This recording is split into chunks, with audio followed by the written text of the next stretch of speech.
Could have been. But me, your man, Louie Tee, here with a Louie Tee Network exclusive Washington Commanders draft overload.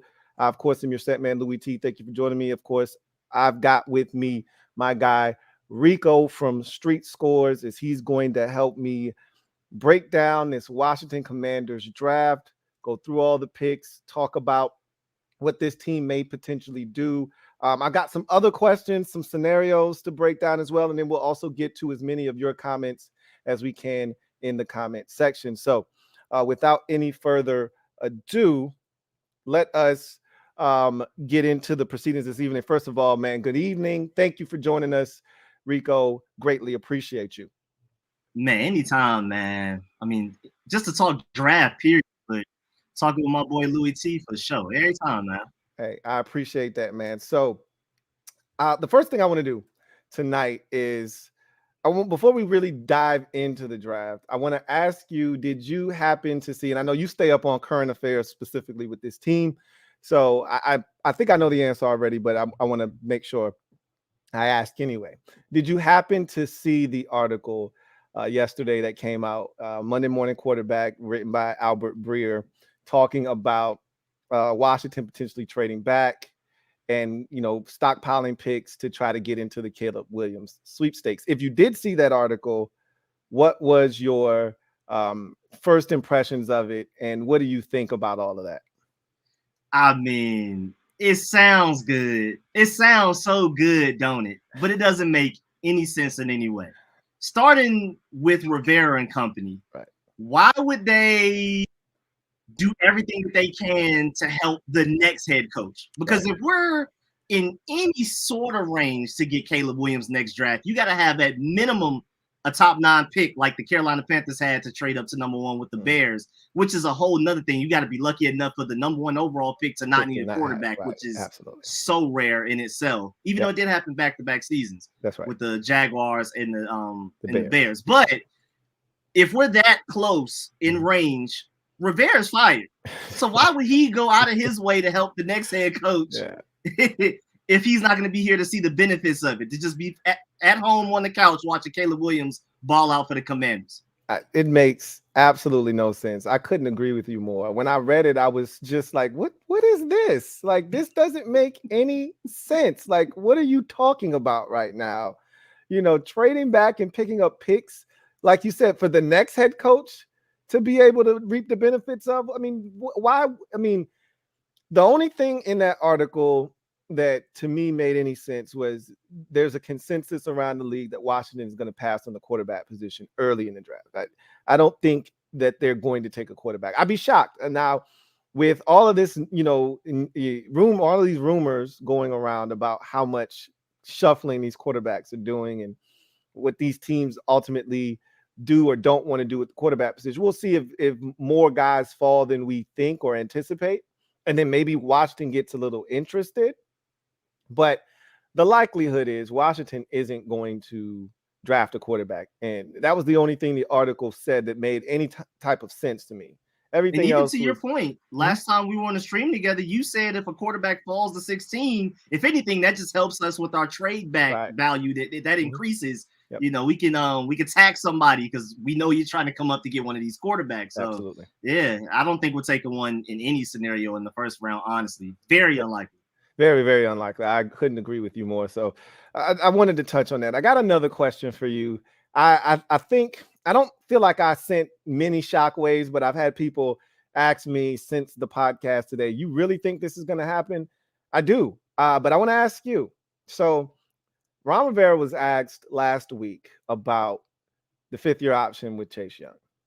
And every time Rivera is short, succinct, to the point, very few words, almost nonchalant with his answer regarding a player, generally that player is no longer here 2-3 weeks later. It happened with Morgan Moses. It happened with Landon Collins. It happened with William Jackson III. I felt like he could have easily put this whole Chase Young conversation to bed because I feel like they already know what they're going to do, right? Either you're going to pick up the 5th-year option or you're not going to pick up the 5th-year option. There's nothing really that's going to transpire here in the next week that's going to alter that plan. So I think they already know what they're going to do. Now, I contend, because of how dismissive he was, I think they're going to try to move Chase Young over the weekend. So I want to ask you, do you think there's a chance that they look to move Chase Young this weekend? And if so, what are some of the edge rushing prospects that you think would be a good replacement for him in day one or day two? Yeah, well, y'all can see us moving Chase Young to end up eventually getting Caleb Williams, but not, but no, seriously. Yeah. I know at the very least they would take calls. I mean, with the situation that we have, it's already been reported that other teams are even looking at the situation like they're not going to be able to keep both of them. Right. So we're going to start looking into one of them and try to take them and entice them to come to our team. So there's a lot of pressure on the Commanders to even be able to keep both of them in the first place. Ignoring Chase Young's injury that he's coming back from, ignoring the fact that he still hasn't gained a pass rush plan or a counter, even though he's going into what now, his fourth year, fourth year, whatever. But I think it would be irresponsible to not at least take calls. I don't think it's necessarily going to happen, but I'm pretty sure they're looking around because somebody's not getting paid between these two guys. And to answer the second part of your question, I think maybe like a Van Ness, he may be one of the guys that's more talented that may slide. When I do my little mock draft simulators, of course, it's not extremely realistic, but for some reason, Miles Murphy just ends up 16th overall. And at that point, you could definitely argue he's the best player available. But I would prefer to go tackle and corner. Of course, I'm pretty sure we're going to talk about this at some point. But don't be surprised if we take edge rusher sooner than people think, for sure. I've been an advocate of that. I've said 16 is definitely in play for an edge rusher. I've gone as far as to say now, though, I've taken it a step further. I said if we take an edge rusher at 16, they're trading Chase Young. I think that's a dead giveaway because now it doesn't have to happen. We could use more depth, but re-signing F.A. Obata, you already have James Smith-Williams and Casey Toohill returning as well. You've already got pretty much a full cupboard. They like those guys. I don't love any of them, okay, but I like what F.A. Obata gave us last year, but I don't love any of those guys. God forbid both of them are out of the game at once, which we saw too often last year because there was no Chase Young for most of the season and Tez needed a blow. There was oftentimes we got James Smith-Williams and Casey Toohill on the field at the same time. Nonetheless, you would like more juice. Even if both of those guys are out, you would like one guy to be in there that gives you a chance to still get to the quarterback. And so it's very conceivable that they draft a guy and still hold on to both of those guys this upcoming season. But I think if they take a guy in the first round at defensive end, I think it spells the end of Chase Young here in Washington. But it'll be interesting to see what they decide to do there because, I think this is your best opportunity to trade Chase Young. And I don't think they really want to pick up the fifth-year option. I don't think they are really, excited about $17 million guaranteed to him next year. What if he has? Let me ask you this, because I had a conversation. I was on another show last night, and I was talking to the host of that show. And do you think Chase Young is Jadeveon Clowney? It's looking like a little bit. I mean, I don't want to do that to him yet. I don't think it's fair to do that to him just yet. But the just raw athleticism, raw talent, can't stay healthy, never got the technique down right. He's on track, but I don't think he's there. And also, just to add to your point, if you look at all of the contracts in our edge rush group right now, unless we pick up Chase Young's fifth-year option, everybody is on a one-year deal right now. Everybody. Shaka Tony's suspended, and everybody else is on a one-year deal. So even if we don't go edge rusher in the first round to specifically potentially replace Chase Young, we're going edge rusher at some point in this draft for sure. You would think so. It would make sense. I had us getting one in the 6th round, someone that could come in and have a chance to make the team. And I thought he would be battling a guy like Shaka Tony and some of those guys late in on the roster, linebacker, Milo Eiflers of the world, and people like that. But now with Shaka Toney being suspended indefinitely, I think it definitely it's a strong case that can be made for a guy getting drafted and having an opportunity to make the football team. So I just find that to be a very fascinating situation, because if you're going to trade Chase Young, this would be the time to do it, because again, you don't want to pick up the 5th-year option if you're Washington.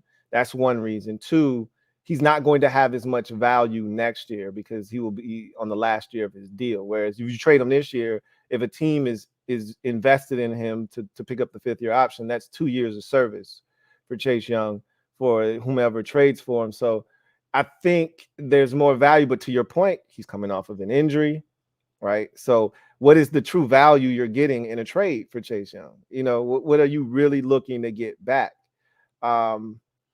It's a very, very interesting. I ultimately, I don't think he's going to be moved. But my gut says he's going to be traded. But ultimately, when cooler heads prevail, I think he'll still be on this football team. But I would not be shocked. And I'm actually looking for him to be traded. But I want to see him redeem himself, because I know he's talented enough to do it. But we're going to see. I want to go through an exercise with you now.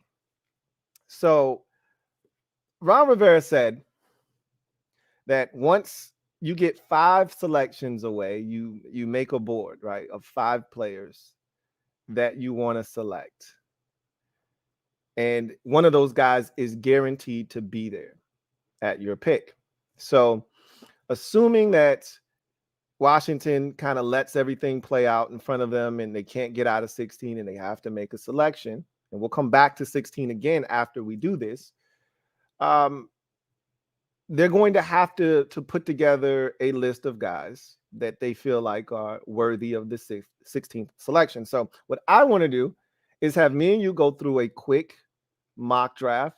Okay, we're going to alternate picks up until the, let's see, 1, 2, 3, 4, to the 12th pick where the Houston Texans reside currently. Okay, and then we're going to come up with a list of 5 guys, each of us, that we think are worthy of the 16th pick. All right. So we'll go through the exercise quickly. All right. So we got 1, 2, 3, 4, 5, 6, 7, 8, 9, 10, 11. And then when we get to 12, we'll have 5 guys. So number 1 overall, who do you think goes first? I think it's Bryce Young. I think everything that I'm hearing, CJ Stroud falling. Mm-hmm. I don't think whatever that test was matters that much. I just think teams aren't as high on CJ Stroud as as a Georgia Bulldog fan that I am. I'm really high on him after what he did to us. But Bryce Young first. Yes, I agree with that. The Texans, that is a tricky one, because I've all along said they're going to take quarterback. They'd be foolish not to take a quarterback, but the more and more I listen to people like Peter King, and Peter King is as locked in as it gets. I can't stand Peter King, but Peter King has access that just most people just don't have. And when he comes back and says the Texans aren't taking a quarterback, I tend to believe Peter King. So I'm going to say they take Will Anderson, the edge rusher. I wouldn't be shocked if they take the Texas Tech edge rusher. What is his name? Tyree Wilson. Yes, I wouldn't be surprised if they take Tyree Wilson, but I'm gonna go Will Anderson for the Texans at 2. Who you got at 3 for the Arizona Cardinals? I mean, of course they're not going quarterback. I've been hearing. You think they're gonna trade out of that pick? Yeah, I think they're really trying to trade out. But if they get stuck, I mean, you can make a trade here if you want and take a quarterback if that's what you want to do. I'm gonna have to let me look at the draft order real quick and see who they would. Whatever you want. I got 4 is Indy, 5 is Seattle, 6 is Detroit, 7 is Vegas, 8 is Atlanta, and 9 is Chicago. I think the team that everyone's got their eye on is Tennessee at 11. That's the team that has been rumored to be very interested in coming up to get a quarterback at number 3. Yeah, because I don't think the Raiders are going to rush it. Because first of all, somebody's going to slide to them if they want like a Anthony Richardson or something anyway. But they brought in Jimmy G and when people bring in Jimmy G, they tend to try to believe in him a little bit.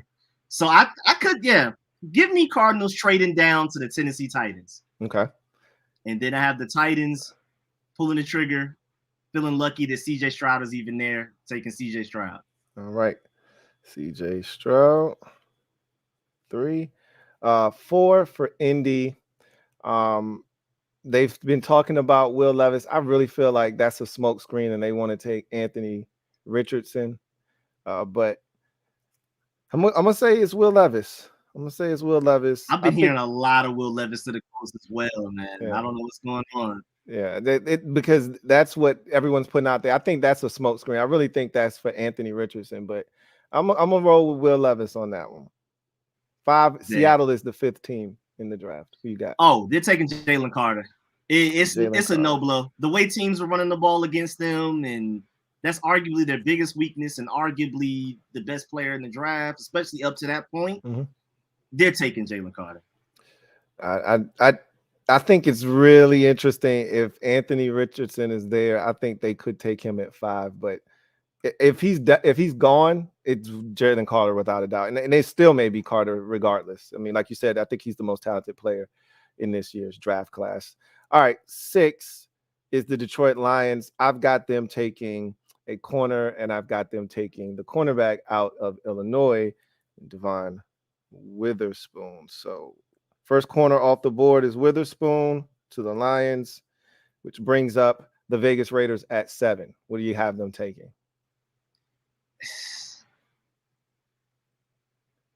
That's a really tricky one. They're one of the teams that can kind of go anywhere, but I could easily see them being the team that takes the first tackle off the board. I think at this point, I'm seeing better odds that it's Paris Johnson to go first. So I'm going to give them Paris Johnson. Okay. Paris Johnson Jr. They can go anywhere, though. Yeah, I've been hearing corner for them. I still wouldn't rule out quarterback, even though the rumor is they're not taking one, but we'll see. 8, the Atlanta Falcons. I felt like they were hoping CJ Stroud would fall to them. And they would take him. I think they would absolutely take a quarterback if it was the right one. But I think ultimately the Falcons probably need a pass rusher. They could use a corner.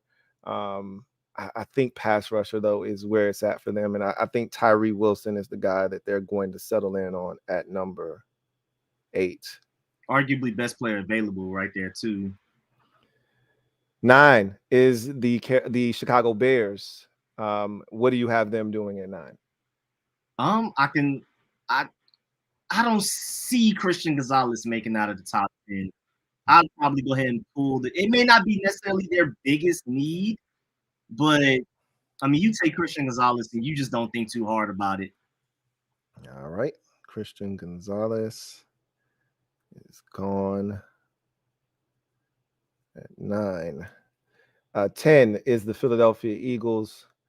I had in my mock draft, I had them trading out of this pick because of quarterback situation. But being that there's still a quarterback here, they could trade out of this pick with Anthony Richardson still on the board. You're in front of the Titans. Everyone assumes the Titans are looking for a quarterback. You already traded up with the Titans. The Cardinals. To the Cardinals. So the Cardinals are sitting there at 11. So I don't think the threat is there any longer. And because of that, I think the Eagles get stuck and have to make a selection. The Eagles have proven that they're just not sold on taking a running back this early in the draft. I don't think that Bijan Robinson is the pick here. They've always been a team that built from in to out. So the offensive line is still set, but the defensive line has taken a blow. Losing Javon Hargrave and having Fletcher Cox and Brandon Graham both on 1-year deals, I think puts them in a tough spot. So I think the pick here could be a Lucas Van Ness, guy that can play inside and outside. So I'm going to go Lucas Van Ness for the Eagles at 10. 11. This is now the Arizona Cardinals pick. Who do you have them selecting? I think you just go ahead and take Peter Skoronski. I feel like some people think that he's probably an automatic top 10 pick potentially. Of course, could be a pretty good tackle, but I think he'd be best at guard. Yeah, I don't see him getting past 9 at the Bears, honestly. They Yeah, have a huge hole at left guard. I think you just true. plug and play him and don't even think twice. So now we've got our list of 11 guys that are off the board. Washington is now officially 5 selections away. So you make your list of 5 guys off of what is left in front of you, and then we will discuss. So I'll give you a second to make your list of 5 guys that you think are in play for the Commanders at 16. So I'll do the same. I'll go through some of these comments while you do it, and then we will discuss. I appreciate everybody joining me tonight. Let's look at the comment section real quick and see what you guys have to say. If you're out there, what do you think? If you're out there and you want to make a list of 5, you've heard the players that have been taken off the board, you want to put your list up, please, by all means, drop that down in the comment section. We'll take a look at some of those and see what you guys have. I think this is a really interesting exercise because this is what Washington says they're going to be doing in the war room. Is they're going to allow the first 11 selections to take place, and then they're going to set their board with 5 guys on it that they feel like are worthy of the 16th overall selection, and they're guaranteed for one of those players to be there. It's the same thing they did last year when they traded back from 11 to 16 with the New Orleans Saints. They then made a list of 5 guys, and they were assured that one of those 5 players would be there. And Jahan Dotson was there. They made the selection, and it's looking like it's going to turn out really well for Washington. So you need more time? I got my list. Okay, you about to say, you look like you're done already. I got mine. All right, so let's see what you got. Talk to me about your 5 guys. Go ahead, and if you have an order, by all means. If you don't, just go ahead and knock it out. Okay. No particular order, but it may end up being one. I think Darnell Wright. Okay. Obviously. Broderick Jones. Mm-hmm. I believe that they're probably definitely looking at tackle pretty hard. Brian Branch to basically be the better Bobby McCain. Then you also have maybe Joey Porter, even though John Com said we're not taking him, but now you're seeing reports that we're zeroing in on him. So it's lion season right now. Who knows? Yeah. And then lastly, I have Deonte Banks, who some people may consider a reach there, but I feel like he's an excellent fit for us right there. All right. So we have very similar lists. I think so. I think Wright is in the mix. I think Branch is in the mix. I don't think they're going to take JPJ, but you'd be foolish to say that he's not in the mix. I mean, push come to shove, if that's what they have to do, that may be what they do. I think Deonte Banks is in the mix. I also think that tight end is in the mix actually as well. It's funny as it may seem. I keep going back to thinking about the impact, the influence of Eric Bieniemy and what he has brought to the table. And so Kincaid, I think, is in the mix here as well. So I wouldn't be shocked if they were looking at a Miles Murphy too at 16. So I think that's another name that I would throw in there. And I think of those guys, if I had to narrow it down to 5, Wright, Banks, JPJ, Kincaid, and Murphy, I think is the 5 that I would go with. So now that we've done that exercise, I want to ask you this. At 16, knowing, so with what we've just compiled, What is the most likely outcome for Washington at 16? Trade up, trade back, or make a selection at 16? I think you trade back. I think that's what I want to do in that situation as well.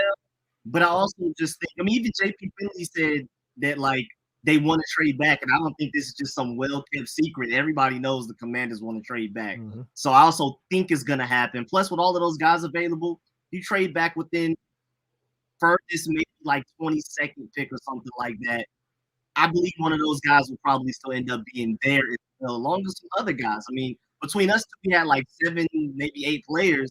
Somebody's gonna be there in the upper 20s, late teens. So I think trade back. So I want to go through each, because I feel like ultimately, I mean, hell, our GM Martin Mayhew said at the pre-draft presser last week that his preferred method of operation is to trade back.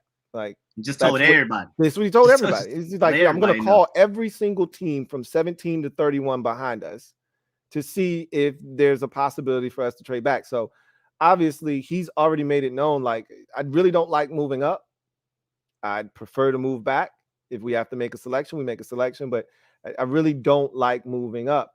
So with that information, would there be a player that you would be on board with them trading up? Let's say the target zone is 13 at the Green Bay Packers, who have just made the swap with Aaron Rodgers. And so they go from 15 to 13. The Jets move back from 13 to 15. Say 13 is the target area where that's as close as the player has to get. Any closer, and that's fine. But 13 is when you start getting the answer and you're saying, hey, this guy shouldn't be here. We should take him. Is there a guy in this draft that you say to yourself, if he's there at 13, I think we should go up and get him? Is there a player? It's difficult to say, but if I had to give you 3 that would, the trade back kings for them to trade up, it would have to be like a Devon Witherspoon or Christian Gonzalez. And then I think I'm hearing from several different reporters that we love Paris Johnson and Darnell Wright. One of those guys, they may get that little itch, like we don't want to chance it if they're falling. So I think it could be one of those 4 guys. If I had to vote one that's kind of like realistic, I think Darnell Wright could, if that scenario would have happened, would be the guy we would trade up to 13 to get. I think they love Darnell Wright. I think they were very impressed. What I'm hearing is they were very impressed with what he did against Will Anderson in the Bama game. And it was that game. And I mean, there's plenty of tape of him just being physical and mauling dudes. But that particular game, he was outstanding. And I think they really feel like, this is what I'm interested in. And I'm going to ask you, I'm very interested to know how you feel about this. We've talked tackle a bunch with this team. I've been more of an interior guy because I just don't see them doing anything at tackle early. Doesn't mean they won't do something at some point.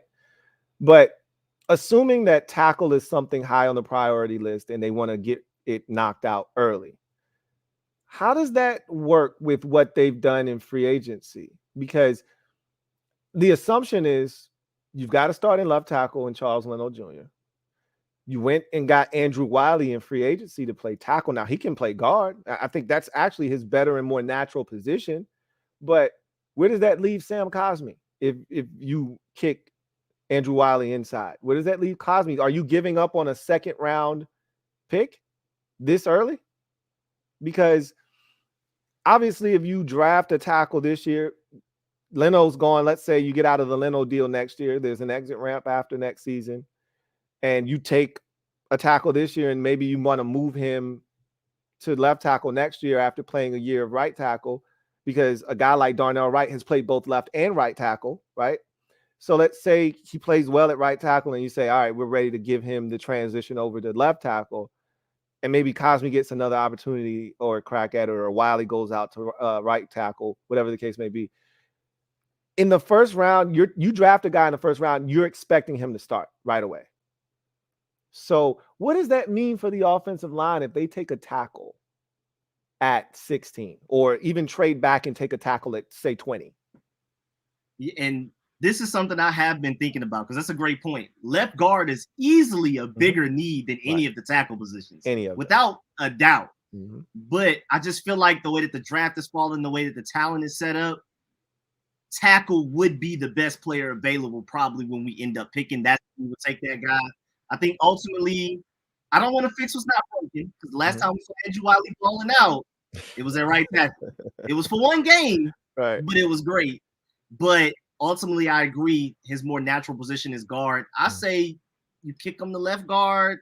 I love Samuel Cosmi. I believe in his potential. I think once he has a full offseason to really focus on one position rather than flipping, flopping and back at guard, tackle within the same game times and things like that. I think if he focuses strictly on guard, footwork, technique, everything, the way he diets, the way he exercises is all guard mode. I think he can be an all-pro Brandon Sheriff level guy. And so I love him. And I think you just ultimately move Andrew Wiley to left guard. And then, like you said, if it's a Darnell Wright, who's more of a right tackle to some people, you start him at right tackle now. Maybe eventually you move him to left tackle if you want to, or you can just leave him to be there to be a starting right tackle, a Pro Bowl potential level starting right tackle. And then, the Charles Leno situation is interesting, because if we end up cutting him, it's going to basically be like the Bears did to him. They went into the draft thinking Charles Leno was probably the starting left tackle, kind of like we do right now. Ended up tackle fall, cut him afterwards. That's how we got him. He made, cycle may repeat itself there. They seem way too confident for me for a team that doesn't have any cap space.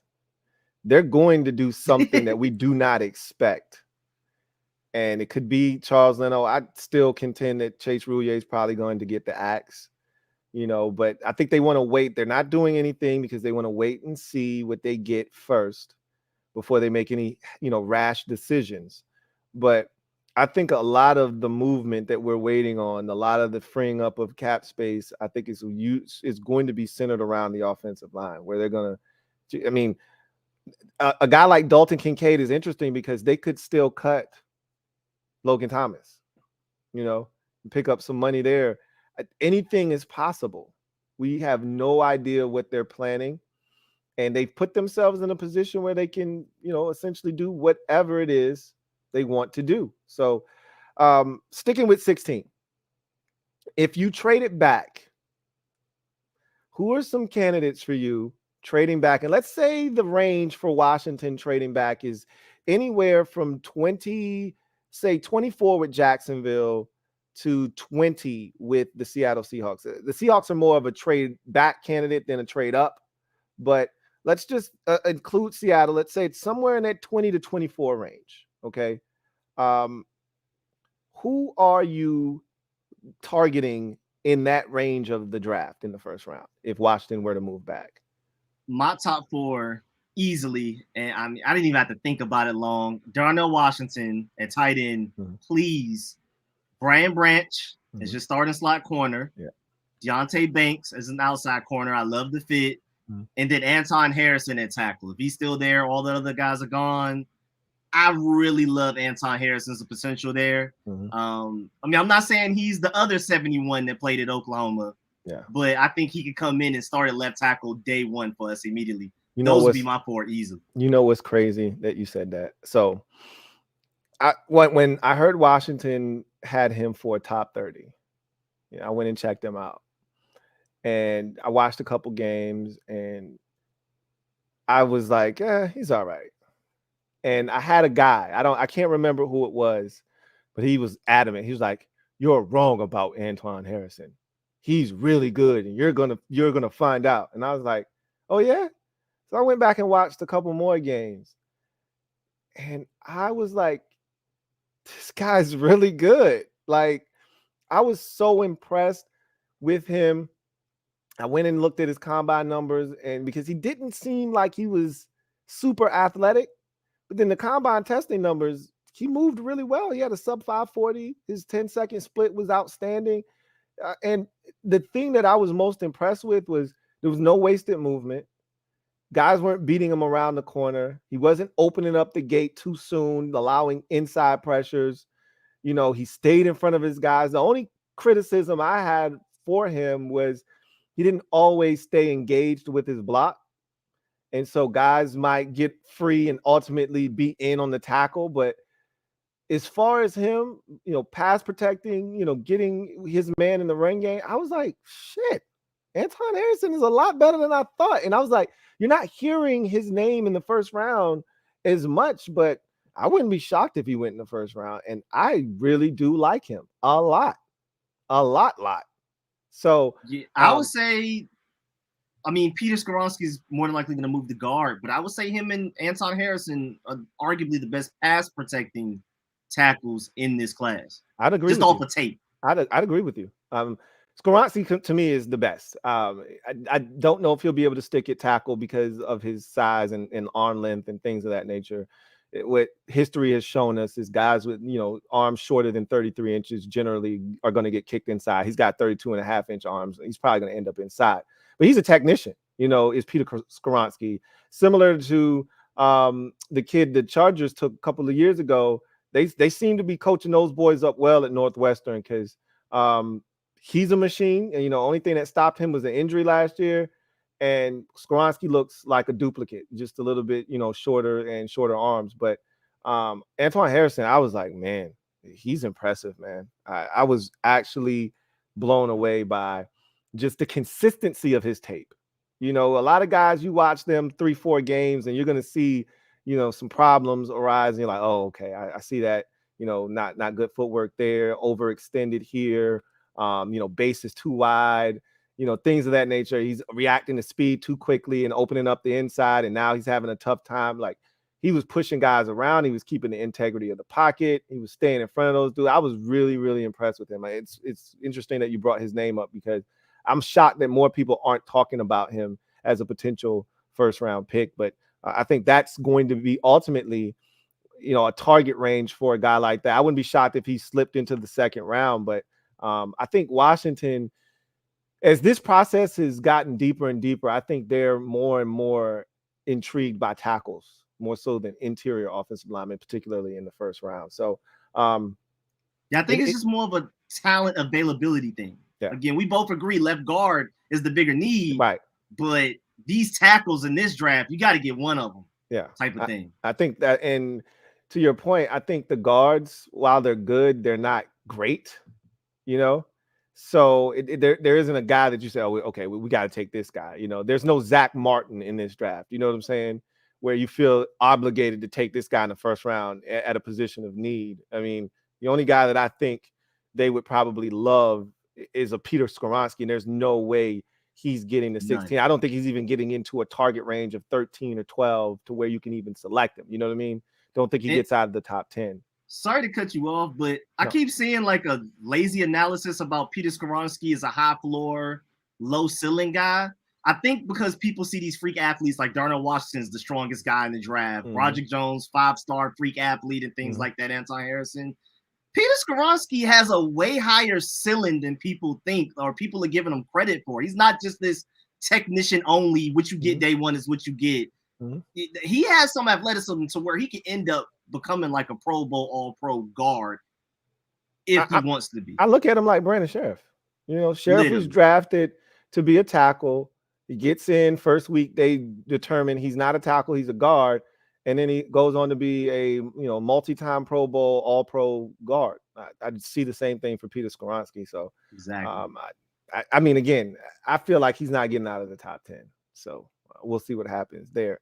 So you've given me trade back. You've given me trade up. If you are stuck at 16 and you can't get out, what are you looking to do at 16? My dream pick at that point, if he makes it, is Darnell Wright, in my opinion. Yeah, that would be my favorite pick. Again, I already know Devon Witherspoon, Christian Gonzalez not making it. After that, it's easily Darnell Wright. I think it's right too. I think that's the guy that they're kind of targeting at 16 if they have to make a pick. And if they can trade back, I don't think they're tied to the pick if he's there. Like last year, I was told that Washington wasn't trading out of 11 if Drake London was available. They were going to take him. They loved Drake London.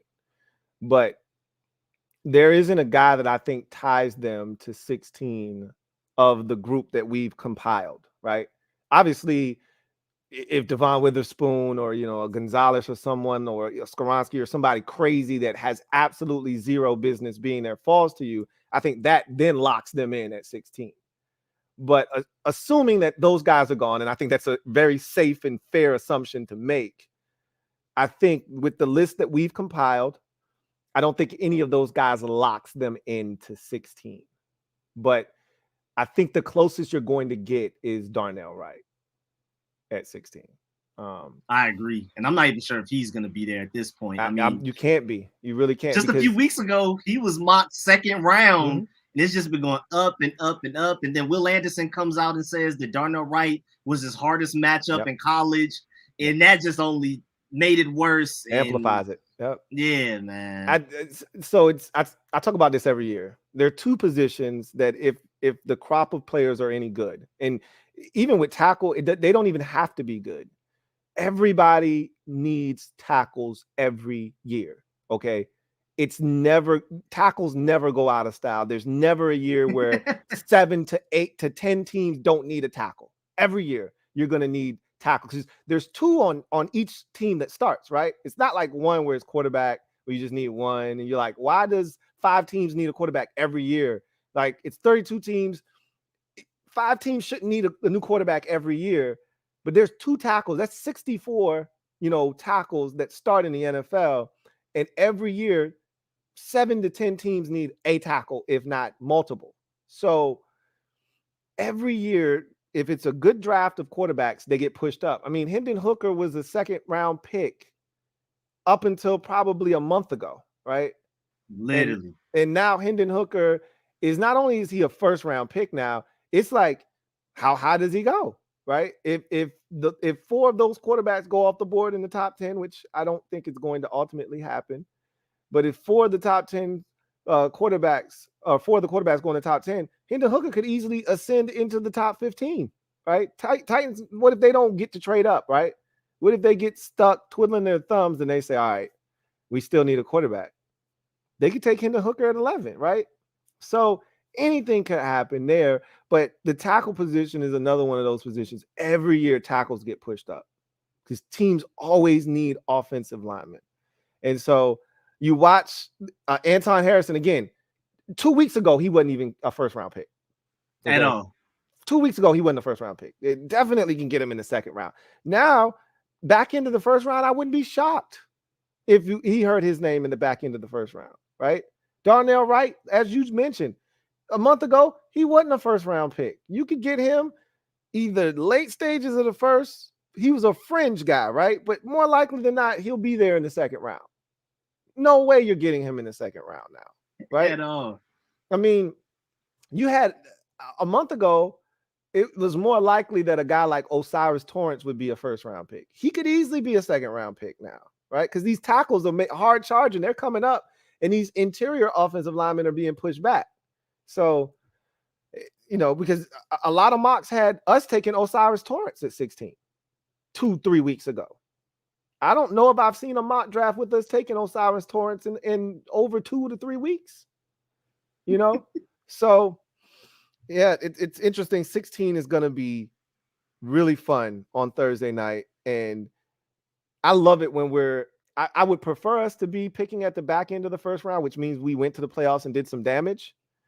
But it's when you get to the actual draft, it's fun when we're kind of right in the middle, keeps the suspense going. And then we could easily trade out of 16 and push it back and keep the suspense going a little bit longer. So ultimately, you think Washington does what at 16?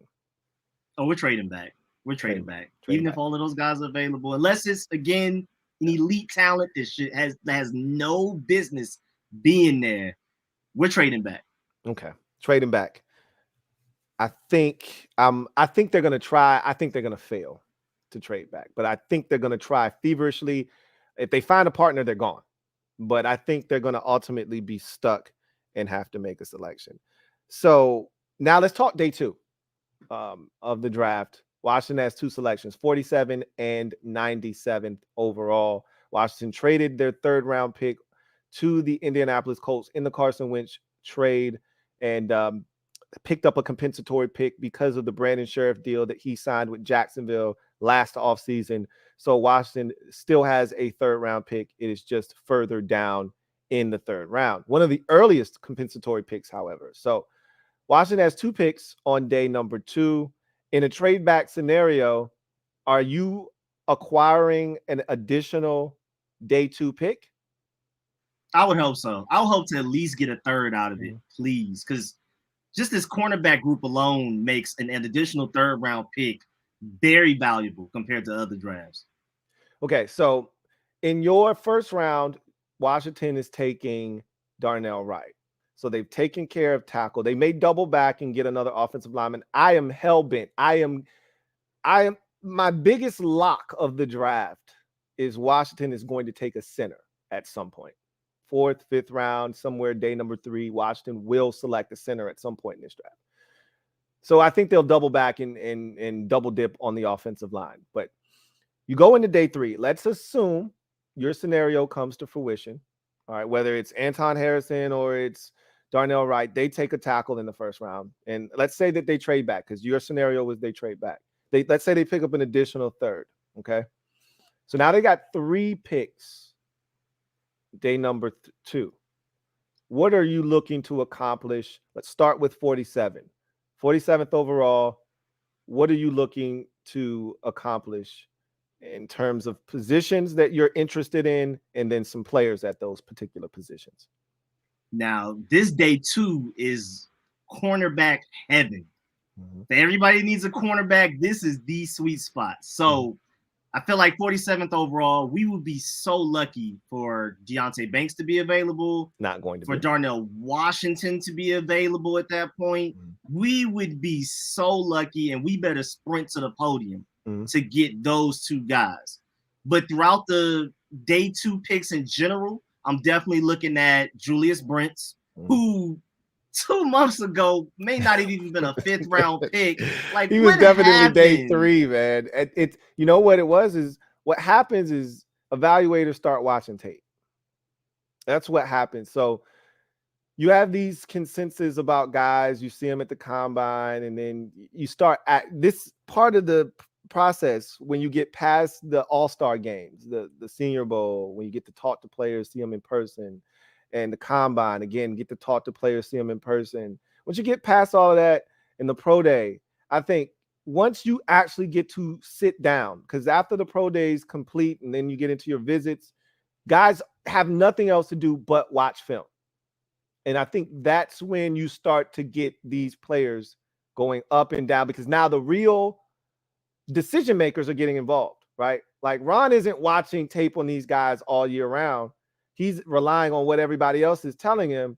And now as you get deep into the process, now he's really starting to hone in, and now he's divvying up the tape. Okay, I need my defensive backs coach. These are 8 guys I want you to take a look at, right? And now they're getting feedback from these coaches, and they're telling them, hey, we really like this guy. So now you're starting to see, all of these opinions starting to formulate about these players, and now they're going up boards or they're going down. And so Brent's is interesting because on one hand, I watched him against Johnston of TCU, and it wasn't pretty. It wasn't pretty. He got cooked. He got turned around. It was a bad day for Julius Brents. Not once, but twice. I actually thought the first game he wasn't as bad in that game, but he got hurt in that game, and it was very convenient when he got hurt because he got cooked. And then he had a hammy, and then he thought he could catch him because the ball was underthrown. And so now he didn't have a hammy injury anymore. Oh, yeah, all of a sudden he was sprinting to try to make the tackle. But what I learned about Julius Brents, I love his competitive spirit. He's a feisty competitor. And technically, he's exactly the DNA profile of what Washington has been selecting as a boundary corner, right? Tall, long arms, athletic, aggressive. That's his DNA. That's his MO. But I truly believe we need speed on the outside. We don't have a guy that can truly line up across a burner and just run with a guy down the field. You know, length is great and it helps you when you're a step away. But for instance, Juice had about as good a coverage as you could have against Justin Jefferson. He just wasn't fast enough. You know, he had a damn good game against Justin Jefferson, but when we needed him the most on a 3rd and 7, Justin Jefferson got behind him and picked up 41 yards. You know, so I think they need speed. And Ron said, look, we want dudes that can take the ball away. That's another thing we really don't have. Kendall Fuller is probably the only guy on the back end. Now we're looking at the safety last year, Defoe, and we're saying he's another guy that seems to have a knack for being around the ball and taking it away. But outside of those two, and particularly at the cornerback position, it looks like Kendall Fuller is the only guy that knows how to catch the football. That was my gripe with Juice coming out of Minnesota, was that he didn't have any interceptions. He had a bunch of PBUs. I remember getting into it with my guy Derek B, because he was like, well, a pass breakup on 3rd down is just as good as an interception. I'm like, yeah, it's not quite the same thing. You pick off a pass, you know, at the line of scrimmage or 5 yards or 10 yards beyond it, you got great field position. You break up a pass, that's cool. But now they punted, and then that's a 53-yard punt. It's fair caught. Now you got to go the length of the field. And so I think they want guys that attack the football. And so I'm not sure if Julius Brents is that type of guy or not. So at 47, is Emmanuel Forbes a guy that you would be targeting? Man, really small, but everything else that you described that they would want, he's got it. Emmanuel, I think we would be lucky to have Deonte Banks or Emmanuel Forbes there. I mean, I think it was Mel Kiper that mocked Emmanuel Forbes to us at 16. And so we would be lucky to have him there for sure. I think there are teams that are split on him. I think some teams are like, he's just too small, you know, can't do it. He plays physical, right? But 170 pounds, he's 166. 170 pounds is 170 pounds. There ain't no way around that. I watched him deliver a blow against Kentucky, and he had a hard time getting up. You know, he came back in the game, but I mean, he's a small dude. Like, there's nothing you can do about that. So that's definitely something to consider. And he's also, him and Clark Phillips III out of Utah, to me, are the two best guys at taking the football away in this draft at the cornerback position. But both of those guys are susceptible to double moves. When you are as aggressive, I mean, Emmanuel Forbes has 6 career touchdown returns on interceptions. Do you know how hard that they're receivers in college football? They don't have 6 receiving touchdowns, which it's their job to score touchdowns. Don't have 6 touchdowns in their career. Meanwhile, a defensive back has 6 touchdowns in his career. And Clark Phillips, I think, has like 3 or 4. And I think both of those dudes are in double digits in terms of picks throughout their career, but they're both susceptible to double moves. And so that's the thing that could be a little troublesome, and it'll be interesting. So you think corner is going to be the target at 47? Offensive line in the first round, wherever they select, 16, 20, 24, wherever they are. And then second round, 47, you think the hot spot is corner there? Yeah, because I believe in between our 16th overall pick and the 47th pick is going to be a sweet spot for tight ends. And a lot of the top ones are going to be gone by the time we get to the 47th pick. And this cornerback class is so deep, maybe you wait till the 3rd round.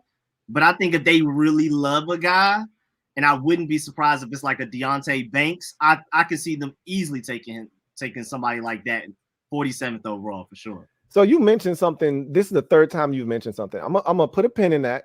All right, don't let me forget to take that pin out. But I want to ask you another question before we move away from the corners. How do you feel about Cam Smith out of South Carolina? I mean, level of competition, you can't get really much better than that. Kind of a risky pick. Another guy that I don't think is going to necessarily be there at 47. He's not my favorite fit.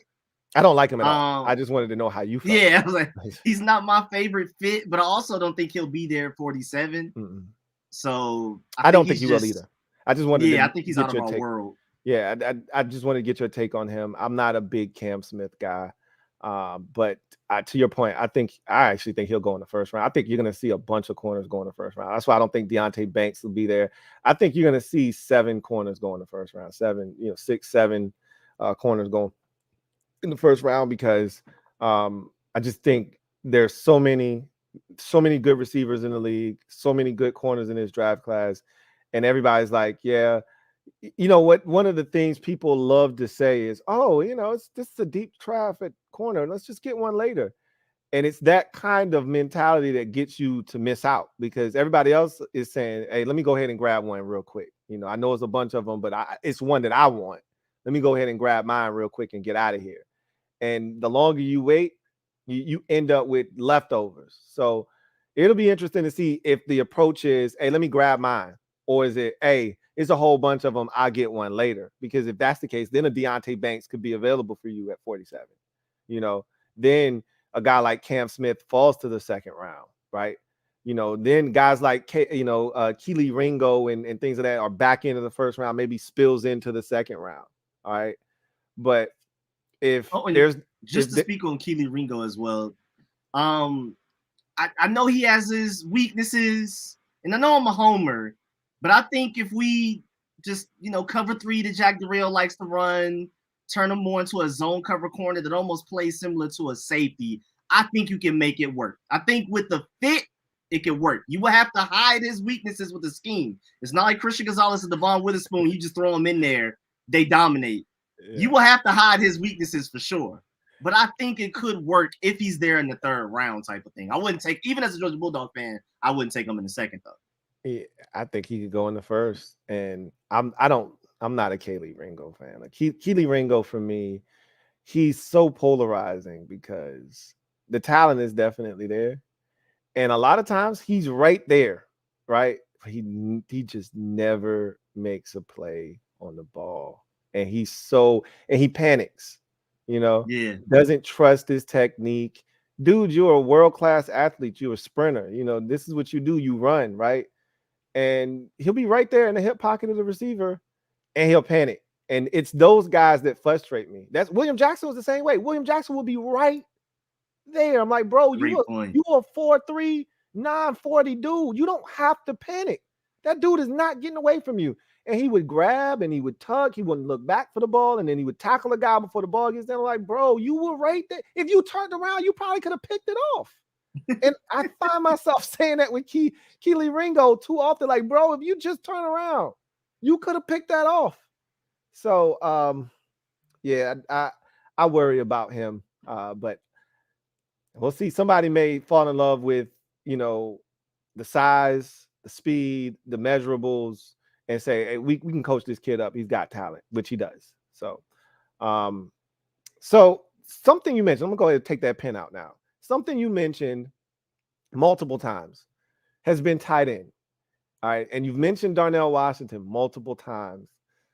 Do you see tight end as something that they will do in this draft at some point? I still contend, and I hope I'm wrong, because this is such a deep tight end draft class. I would love for them to take a guy at some point. Do you see them attacking tight end? You've mentioned it early in the first round on the trade back situation. You mentioned it again at 47. Do you see tight end as a realistic option in the first 2, picks for Washington? Realistic, not necessarily. It's just more so something I really hope we do. Because again, I think the sweet spot for tight end is literally in between our first and our second round pick. If we trade back, it makes a little bit more sense. Or if we trade back higher in the second, maybe. I think that 16 to 47 range is literally where Kincaid, the guy to Notre Dame, Mayer, of Washington. I think all of those guys are going to probably go in that range. So I don't really see it happening for us, but I would love nothing more to end up with Darnell Washington. I mean, a third tackle on the field, a unicorn of an athlete. I mean, extremely inconsistent hands. I'm about to say he'll drop the football. He'll drop the damn football.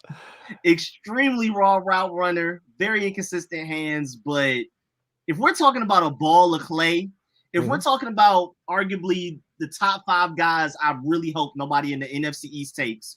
Yeah. I would have Darnell Washington in there. I would have Bijan Robinson in there, and we can start from there and go on. I will be frightened if Darnell Washington ends up like on the Cowboys or something like that. Yeah. I think he's going to be a true monster, but I can see why people are afraid of taking him high in the first round, maybe even in the middle of the first round. I can see why. But a smart coach is going to get him and turn him into a superstar. I really believe it. All the tools are there. I can say that. All Honestly. of it. All of the tools are definitely there with him. We'll see where he ends up going. I think he'll ultimately be a late first, early second round selection. To your point, in that sweet spot between first pick for Washington and the second pick. So, third round. So your first round pick, offensive lineman. Your second round pick, probably going to be a corner. What are you looking to accomplish with your third round selections? You have two now. You traded back in the first round. And if they don't trade back and they only have one, what are you looking to accomplish? So let's go with your worst case scenario. Washington can't get out of 16. They only have one selection. What are you looking to accomplish after offensive line and corner in the first two picks? Got to be linebacker or interior offensive lineman. Preferably a guy that has experience at guard and center. Maybe they can start at guard for now if we need him to. But ultimately, he's the guy you're grooming to be a future franchise center. Hopefully, it's not a Keith Ishmael situation or Wes Martin. Hopefully, it's somebody better than that just happens to so happen to be there in the third round. Right. It's easily linebacker or guard. Yeah. I hope you're right. I got this sneaky suspicion that they're not necessarily looking to pass on linebacker, but I got a sneaky suspicion that linebacker is one of those positions where they're like, yo, if we get one, cool. If we don't, we feel fine. We're fine anyway, you know? Yeah. Who are some guys that you're targeting at each position in the third round at guard and at linebacker? Who you think will realistically be there? Well, maybe it'd be to reach at that point in the third round. You can argue Alex Forsyth out of Oregon. I mean, we met with him formally at the Combine, informally somewhere else, brought him in for a visit. And of course, we probably went to the Oregon Pro Day for Christian Gonzalez as well. But I'm sure the Commanders know he's out of reach for us at 16. So they probably went there mainly for Alex Forsyth, potentially. So he's one of the guys I'm definitely look at, an interior offensive line. Linebacker, I'm a huge Deion Henley fan, and I'm so upset at Chris Sims because I've been mocking him to us for months now. Then Chris Sims last week comes out and says he's the best linebacker in the class. Now he's not making it out of the first round. I mean, I don't necessarily think he's not. I don't see any linebackers getting drafted in the first round.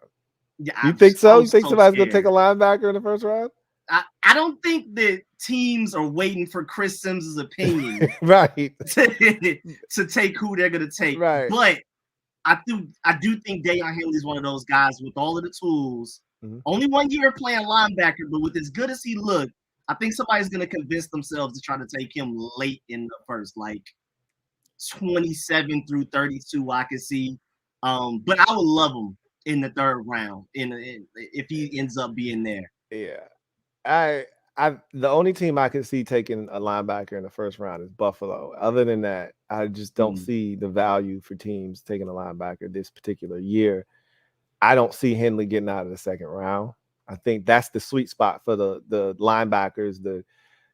I think maybe Campbell could be there in the third round, but being that it's not just the fact that if we don't trade back, it's not the fact that we have a third round pick. It's how late it is in the third. You're going through an entire whole round before you get to select in the third round. So essentially, after you make your pick in the second round, it's the rest of the second, the entire third, and then you get to make a selection. So by that time, Jack Campbell's probably gone. Sanders is definitely gone in the second round. You ask me. Deion Henley is gone. The linebacker from Clemson, Trenton Simpson is gone in the second round. I think that's the sweet spot for me. The second into the third, we don't have a third round pick as it's constituted in that round. Particularly, we have a third round pick after the third round as a compensatory third round selection. So if they really truly want a linebacker, they're probably going to have to trade back in the first round or the second round. They could trade back in the second round and still get, another pick in the third round. But if they trade back with one of the first two picks, that might net them another pick that allows that's the only way I see them getting a linebacker of real value. If not, I think you're going to miss out on all the guys unless you take one at 47. I don't see them doing that. Not over corner, right? No. So, to your point, I think linebacker was one that I omitted in my mock draft because I just think there's this mindset. I almost feel like they're cocky, right? Because we don't put a lot of linebackers on the field. We don't play a traditional 4-3 or base 3-4. We play a 4-2-5, right? Essentially is what we play with the Buffalo There were times nickel. when Jamie Davis was out there by himself When we get into some of these bear looks and things like that with 5 defensive linemen, you're taking a linebacker off the field to bring that 5th defensive lineman on the field, and you're bringing, you're probably another safety into the game more likely than not in order to try to stop the run. So they don't feel like they need a whole bunch of linebackers. And them going out and signing Cody Barton, already having Jamin Davis, bringing back Khaleke Hudson, they may feel good about linebacker. Not great. And I think they're going to add a guy like they did last year with Drew White. And I really, truly believe Drew White would have made the roster had he not torn his ACL last year. I think they really liked him as an undrafted guy out of Notre Dame. They like this Kyle Soley guy out of Arizona State. And I don't think he's going to get drafted. I think he's going to be sitting right there for them after the draft is done. They're going to hit him up, and they're going to try to sign a guy like that. And I think they're going to be content. And I know a lot of people are shaking their heads saying they better not do that. I hope they don't. I'm right there with you. I see them concentrating on other positions, and it'll be interesting to see what they do. Because I think nickel is something that they really want to address. And I know they like the Martin kid, Jatavius Martin, a.k.a. Quan Martin out of Illinois. I know they like Jamie Robinson out of Florida State. There's some guys in this draft that they probably feel comfortable with that are hybrid safeties that can play the nickel. Obviously, Brian Branch is the best of the group. He's more of a nickel. He's a true nickel. Like, he's not really a safety, if you ask me. He's more of a nickel defender. And he is, by definition, a Buffalo nickel, right? Like, literally not as big as you would probably like the Buffalo nickel to be, but he does everything. He'll support in the run game. He's a blitzer. He can cover the slot. He does everything. And that's exactly like when we look at Buffalo nickel in the NFL encyclopedia or dictionary, there's a picture of a guy like Brian Branch, right? So he's, again, I think a guy that they're definitely going to be looking at. But I think also, some of those other guys that I just mentioned are going to be targets potentially in the third round for Washington as well. So you've got offensive line. Again, they're going to circle back and knock it out now. I've got that as a day 3 ticket item after knocking out offensive line in the first or second round. I've got them going back and circling and getting a center in the 5th round. So now we get to day 3, okay? And because I assume if they had 2 picks, then you wouldn't have to choose between interior offensive line and linebacker. You would just get both. I'm assuming that's what you would do. Exactly. Yes, sir. Okay. So we don't have to go there. So now you get to day number 3. And Washington has a pick in each of those rounds, 118 in the 4th round, 150 in the 5th round, 2 in the 6th, 193, 215, and then in the 7th. I don't really want to focus so much on the actual selections, but just more so, what are you looking to accomplish in day number 3? I mean, I don't want to get into intricate details of a 6th and 7th rounder because, they've been making the team recently, the 6th and 7th rounders, because we didn't have a roster that would keep those guys out. I think our roster is getting closer to the point now where we used to have 15 roster spots available at the back end of the roster, including camp battles, right? Now I think that number is more around 5 or 6. And then maybe there's another 4 or 5 positional battles where the guy that loses may not be on the team. But as far as just like actually having a roster spot open where no one's occupying that roster spot, I don't think there's any more than 4 or 5 now, right? In the past, I agree. There were 9, 10, 11, 12 of those. And so your entire draft class was welcome to make the football team, you know? So these guys at the back end of the first round or back end of the draft, rather, 6th, 7th round, I'm not sure they're making. I mean, we were trading back up to draft long snappers. That like we were seriously drafting guys with intent and purpose in the 6th and 7th round the last couple of years because we had availability at the back end of the roster. So I want to get your opinion on what you think is the biggest focus of day number 3 for Washington as they embark upon day 3 of the draft. It's actually pretty interesting too, because especially in the scenario where we don't have 2 third-round picks, I think I agree we do wait, because in my most recent mock draft that I'm still editing, you brought him up, Kyle Soley out of Arizona State. I think we addressed that day 3 as well. That's literally actually one of the picks I made. I think you don't leave without a potential, competitive returner. Please. Oh my God. I'm begging them, man. At this point, I'm like, I'm Keith Sweat. I'm Gerald Levert. I'm begging over here, man. I'm Boys to Men. I'm down on bended knee. Come on, man. Please don't make me watch another year of Dax Milne back there, man. Please don't make me do it. In my mock draft, I put Darius Davis as the 7th round pick out of TCU. I'm like, come on, man. Give me something. Give me something, man. Please.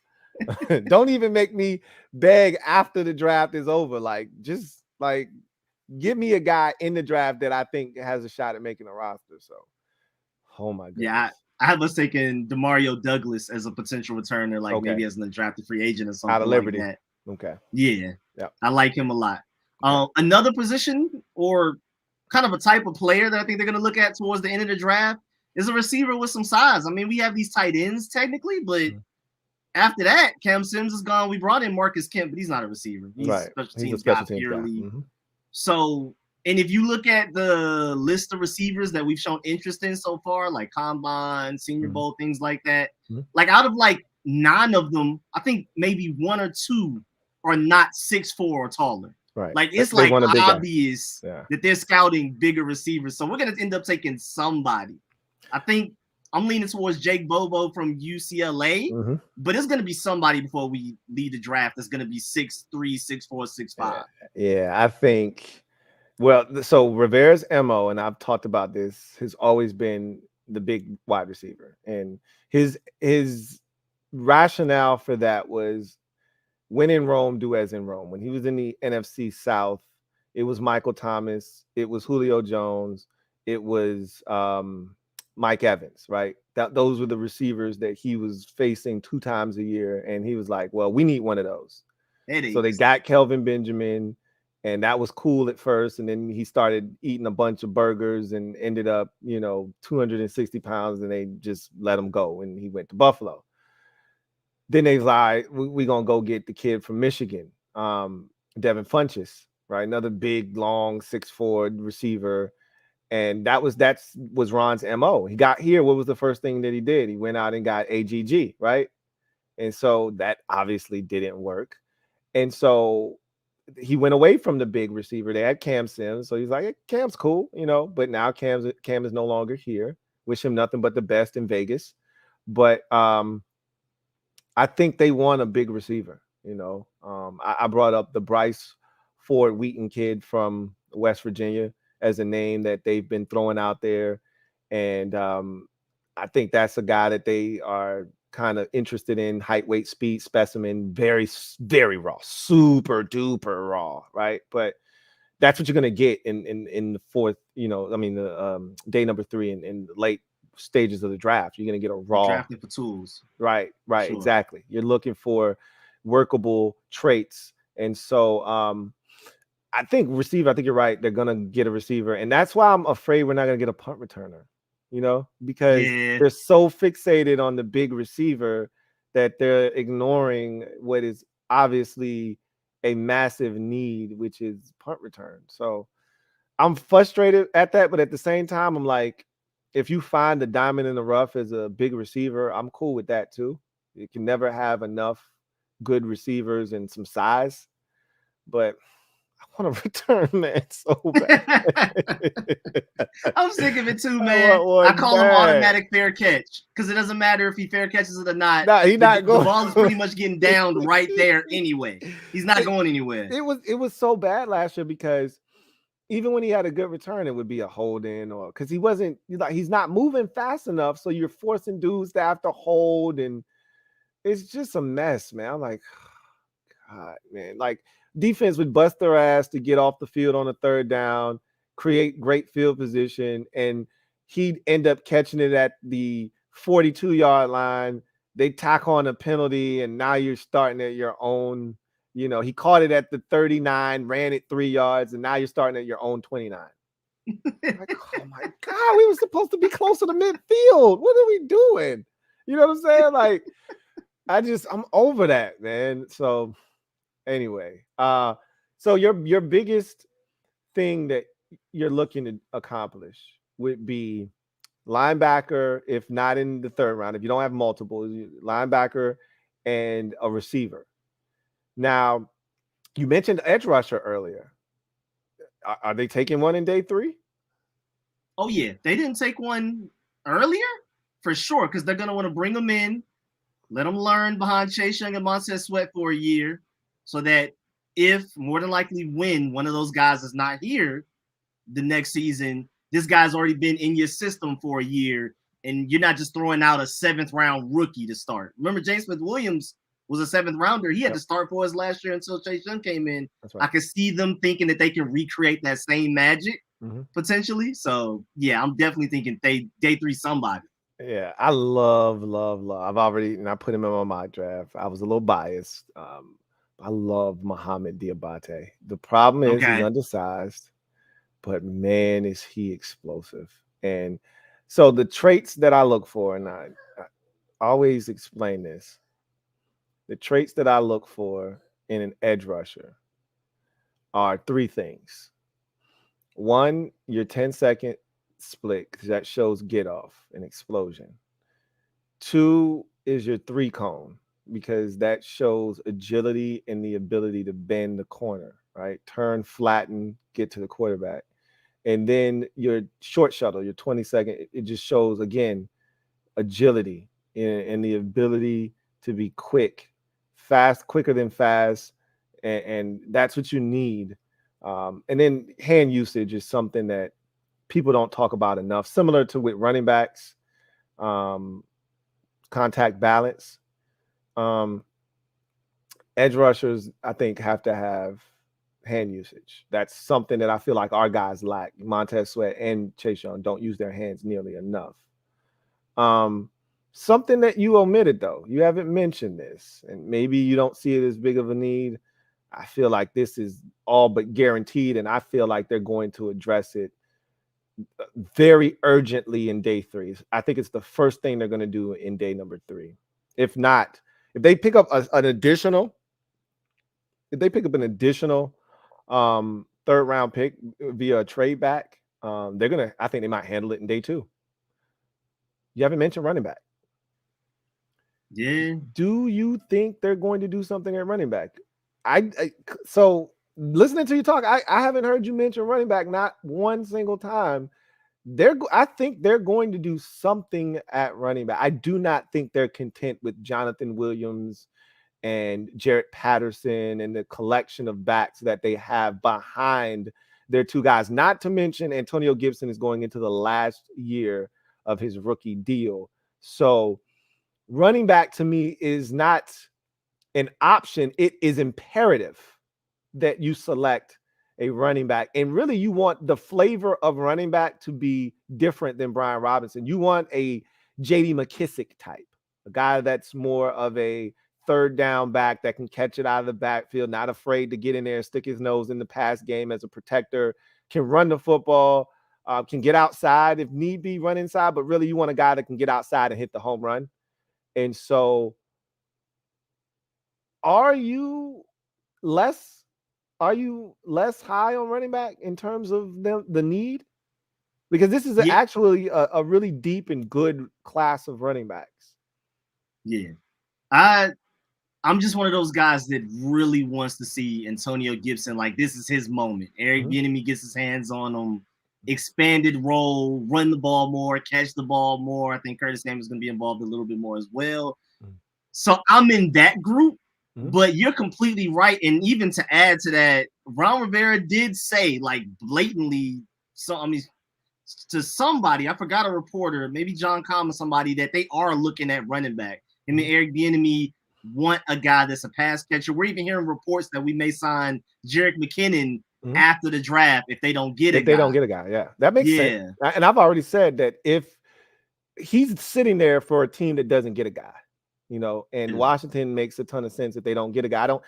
Running back could be one of those positions where this is such a good draft class. You're not guaranteed to get a really good draft class like this one at running back.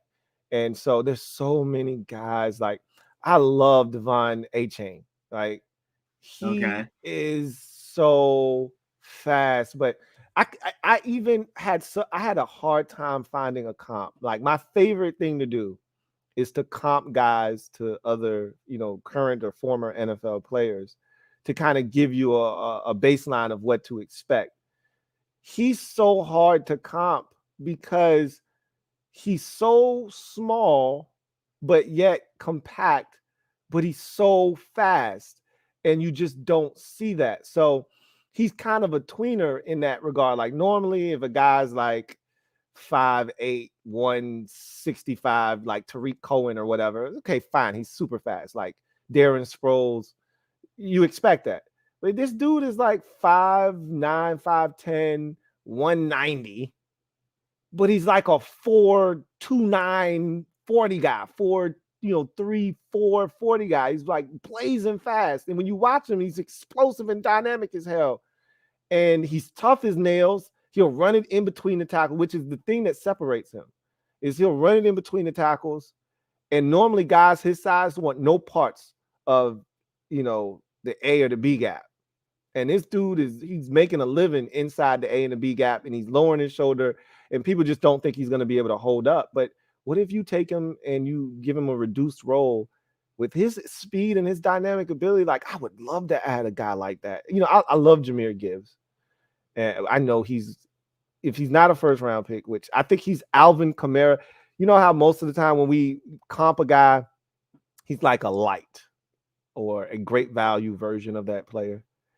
I think Jahmyr Gibbs is a 2.0 of Alvin Kamara, because Kamara was never a day in his life a 4-4 guy. Jahmyr Gibbs is a legitimate 4-4 dude with all of the skills that Alvin Kamara possesses. The contact balance, I think Kamara may have him there, but that is it, the contact balance. But he can make people miss, elite speed, home run hitting speed. I think they want to add a guy like that. Abaconda out of Pitt is another guy that kind of fits that mold, but I think he's going to go a little bit sooner than why. So one of my theories is that Washington isn't going to spend a day 1 or 2 pick on a skill guy. It'll be either defenders or offensive line in the first 2 days. I think it's day 3 and early in day 3, I contend, 4th round, that they'll look to start spending and investing picks into skill guys, receiver and running back and things of that nature. Tight end, if they're going to do it, that's the only position I see if they decided to invest in a skill guy in the first 2 days, is tight end. Yeah. So go ahead. I would say that if they're going to take one 3rd or 4th round, Tyjae Spears would probably be my guy personally. I really like him a lot. And to your point about Jahmyr Gibbs, it's amazing how underrated he is playing on Alabama. Like, he's very talented. I guess it's the Bijan Robinson effect where nobody really cares after that. But Jahmyr Gibbs is one of the best players in this draft. And it's just because of positional value that he won't go in the first round. 8 years ago, 10 years ago, Jahmyr Gibbs is an automatic first round pick. We don't even think about it. Yep. So I'm with you there on Jahmyr Gibbs. If he would have somehow fall crazy way, the Draft Network has him as their 6th overall player, I think, something like that. Like, they're really high on him. I mean, I get it.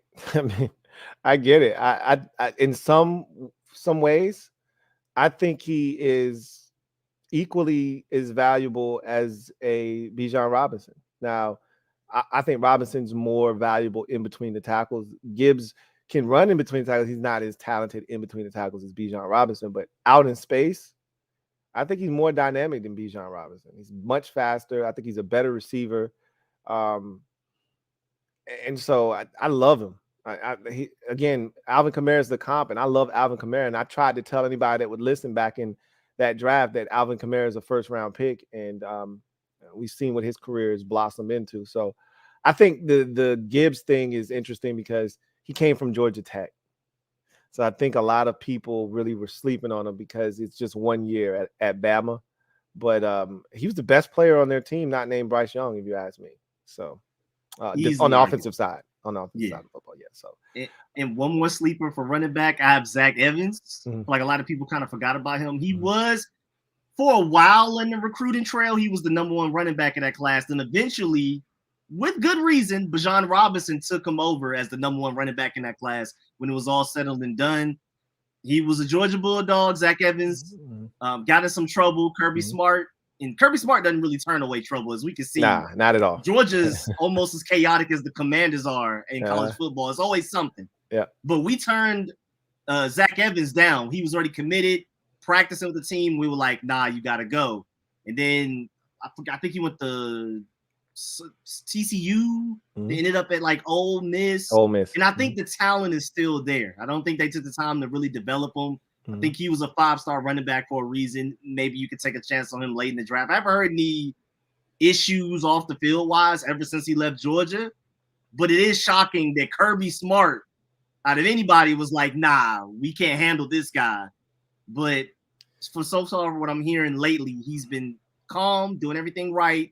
He just needs to develop. But the talent, the athleticism is there. It was him, Bijan Robinson, neck and neck all the way up until their college years. Yeah.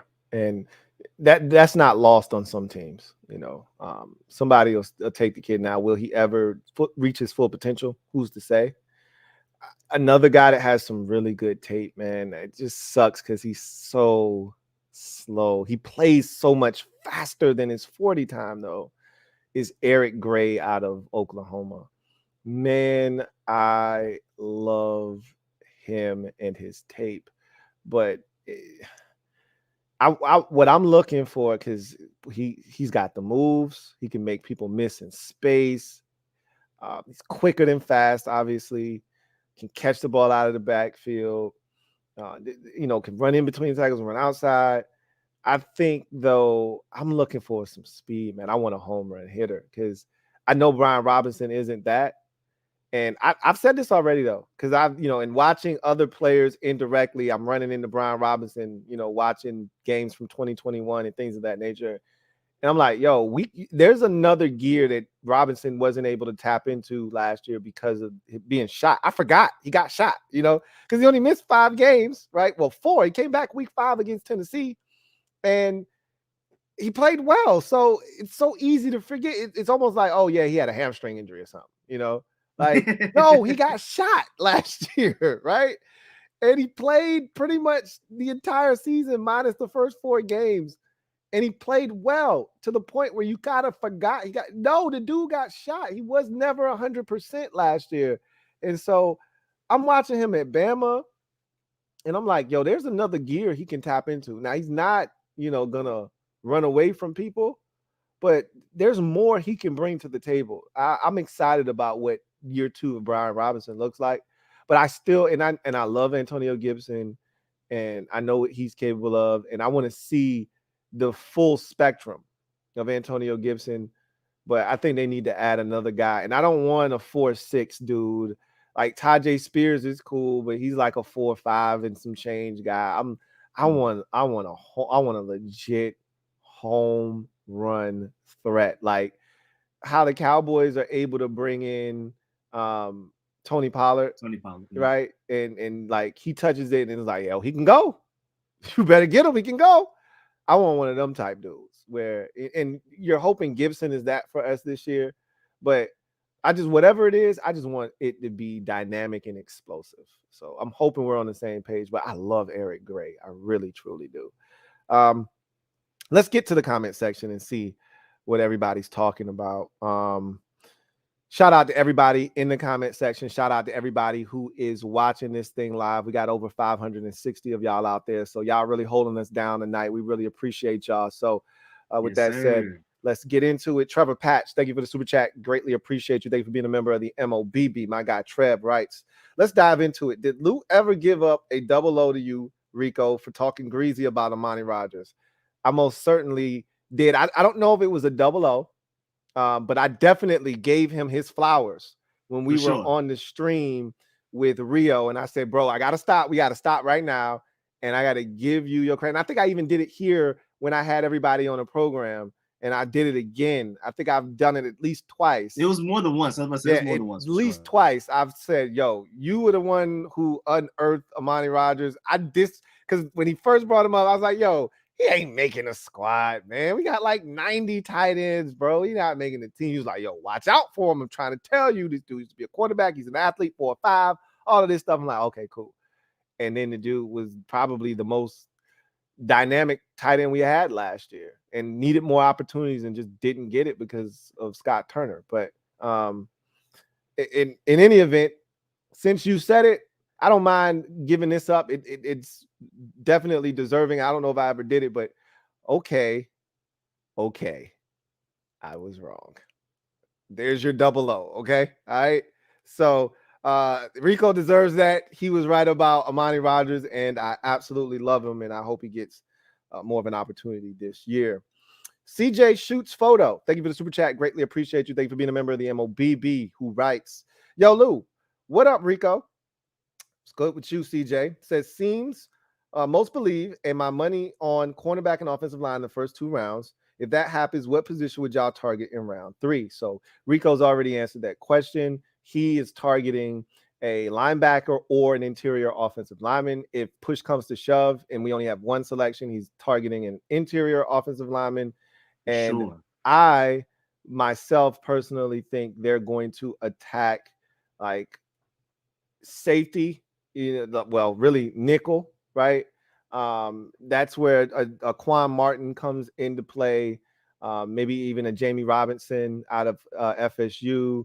Those are the kind of guys that I think. Even Bennett out of Maryland is another guy that's a nickel that you probably could plug and play day one and come in and help you right away. I don't know if Tomlinson is, because he was more of a boundary dude, but he's 5'9", right? Out of TCU. But he could play inside. Not everybody's made to play inside just because you're short. You want to kick him inside. That's the natural reaction is, oh, he's 5'9", kick him inside. But not everybody's built to play inside. It's a different animal in there. So I think that's what they would look to address in the 3rd round is a nickel. Even if you were able to get a boundary in the 1st round or even the 2nd round, I think they would be maybe targeting a nickel there. To Rico's point, if you really truly want a linebacker and one is sitting there, that's the time to take him. I think if you rate after that 3rd round selection, now you're kind of picking from, because this is not a deep linebacker draft class. So once those frontline dudes go, once the Trenton Simpsons and the Deion Henleys and the Jack Campbells and the Sanders and those guys of the world, once they go, and I'm a big Toa guy, like once those guys go, it's slim pickings after that. Good luck. And they've been like the guys that they've interviewed and the guys that they've been sniffing around, they're all day 3 dudes. They're all day 3 guys. So we'll see what they decide to do. And just to add 2 points, I'm not sure if you've seen Deion Henley's interviews, but he's the funniest guy in the draft. Nice. Also didn't know he was Big U's son. So I think that would add an extra layer of entertainment for this team. And then secondly, I love the names that always come out of Maryland. We got Trevon, we got Deontay, we got Jacorian. Yeah. I love the names that come Yeah. from the Maryland Terrapins every year. Yeah, they got some creative moms for sure. You know, moms are definitely trying at Maryland to have their sons stand out from a name perspective. We got some interesting names in this year's draft in general. So, and to your point, a lot of them are coming from Maryland. So, Love it. Trevor Patch, thank you for the super chat. Greatly appreciate you. Double up. Thank you for doubling up. Who writes? Chase Young won't be traded. Tez is the odd man out. He's average. We can't pay him. Get a low end 2 or a high end 3. Chase Young still has 2 years to prove it at a cheap price. That's not a bad way of looking at it. I don't think Tez is average. I think he's slightly above average. You know, still hasn't had that breakout year. I think that's what it's going to take for Washington to invest long term in him. Similar to Deron Payne, they needed to see it. They needed to see a double-digit sack performance out of him to know he was capable, that he had finally put it all together. Tez has been the more consistent. He's been the healthier of the two, obviously, and he's produced at a higher clip than Chase Young. Even before the injury, let's not forget, and I think that's what people keep hanging on to, Chase Young had 1.5 sacks prior to getting hurt in Week 10 against Tampa. It's not like Sweat was lighting it up that year, but I think he finished the season, and he only played in maybe 1 or 2 more games than Chase. I think he finished with like 5 sacks that year. So whatever the case may be, they've got a decision to make. I don't think they want to move on from Chase because of all of the things that come with Chase Young. You spent the number 2 overall pick. No, that's a tough, bitter pill to swallow that didn't work out. When you draft that high, you really want that to work out. He's a guy that is a face of a franchise type of player. You know, there's a name that is attached to Chase Young, and I think that matters too. But at the same time, you got to do what's in the best interest of your organization. And right now, keeping Montez Sweat and moving on from Chase Young may be in the best interest of the organization. I am a Chase Young fan. I want to see him redeem himself. I want to see him prove the naysayers wrong. I think he's capable of it, but he's going to have to put in the work. Can't come back with the same things he was doing prior to getting injured and expect different results. So we'll see. Yeah, and even with Montez Sweat being from Atlanta, I'm really rooting for Chase Young to be the guy. If I had to pick between the two, if they could reach their ceiling, I would lean towards Chase Young, especially since he's a DMV guy and for a DMV team. And I mean, it's got to look crazy to get a signature shoe and get traded / cut. Like, it's got to look real crazy to be the face of a brand and not being on the team right now, or the team that you're on doesn't want you that bad. It's got to look crazy. Yeah, he just got the Under Armour situation. What is it? New Balance? I think it was actually. I think it was New Balance. Real DMV. Yeah. Real DMV. Sticking to the DMV. The roots. I mean, look, man. I think Chase Young wants to prove people wrong, but I won't lie, he rubbed me the wrong way when he was hurt last year and some of the things he was saying. Like, it felt defensive. It felt like a guy that, like, you know how most people are when they get hurt, they're chomping it a bit to get back, and you know, I'm using it as motivation, this, that, and the third. He was kind of like, football don't define me. I'm still gonna be me at the end of the day. And I'm like, bro, that don't really have that. I don't have nothing to do with what we talking about right now. Like, you know, we trying to figure out where are you, you know, mentally, how is everything going? And you like, yo, I'm straight. I'm gonna always be Chase Young, you know, whether I play football or not. Okay, we get that. We're not asking football to define you as a person. We just want to know what's really good, you know? So that doesn't strike me as the dude that is, you know, locked in at all times, but I don't ever want to question his heart, determination, any of that stuff. Because when we show up on game day, they're in the bigger cheerleader. They're in the guy that's more emotionally involved than Chase Young.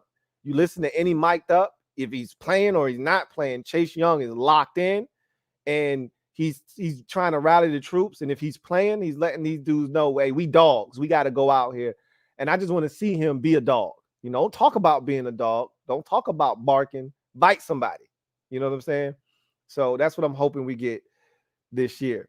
CJ Shoots Photo. Thank you for the super chat. Greatly appreciate you. Double up. Thank you for doubling up. Who writes, double up. Yes, sir. May add a couple more in there for you. Favorite draft day 3 quarterback. Y'all already know mine. So this one is for you, Rico. They already know who mine is. I mean, I hope Stetson Bennett ends up being the guy. But right now, if he makes it that far, Dorian Thompson-Robinson is the guy that probably intrigues me the most. Mm-hmm. Makes a ton of sense. And I think they are very intrigued by him. Another guy that I've heard that they, are intrigued by. I'm not as much as the Louisville quarterback. Forgot his name, but Cunningham. Malik Cunningham. Yeah. Malik Cunningham. But I do think they are interested in him a little bit as well. But my guy is Jaren Hall. Everybody knows that out of BYU. That's the guy that I hope that they are interested in and that they pull the trigger on, and preferably the 6th round for him with that first 6th rounder. That's where I think his neighborhood is going to be.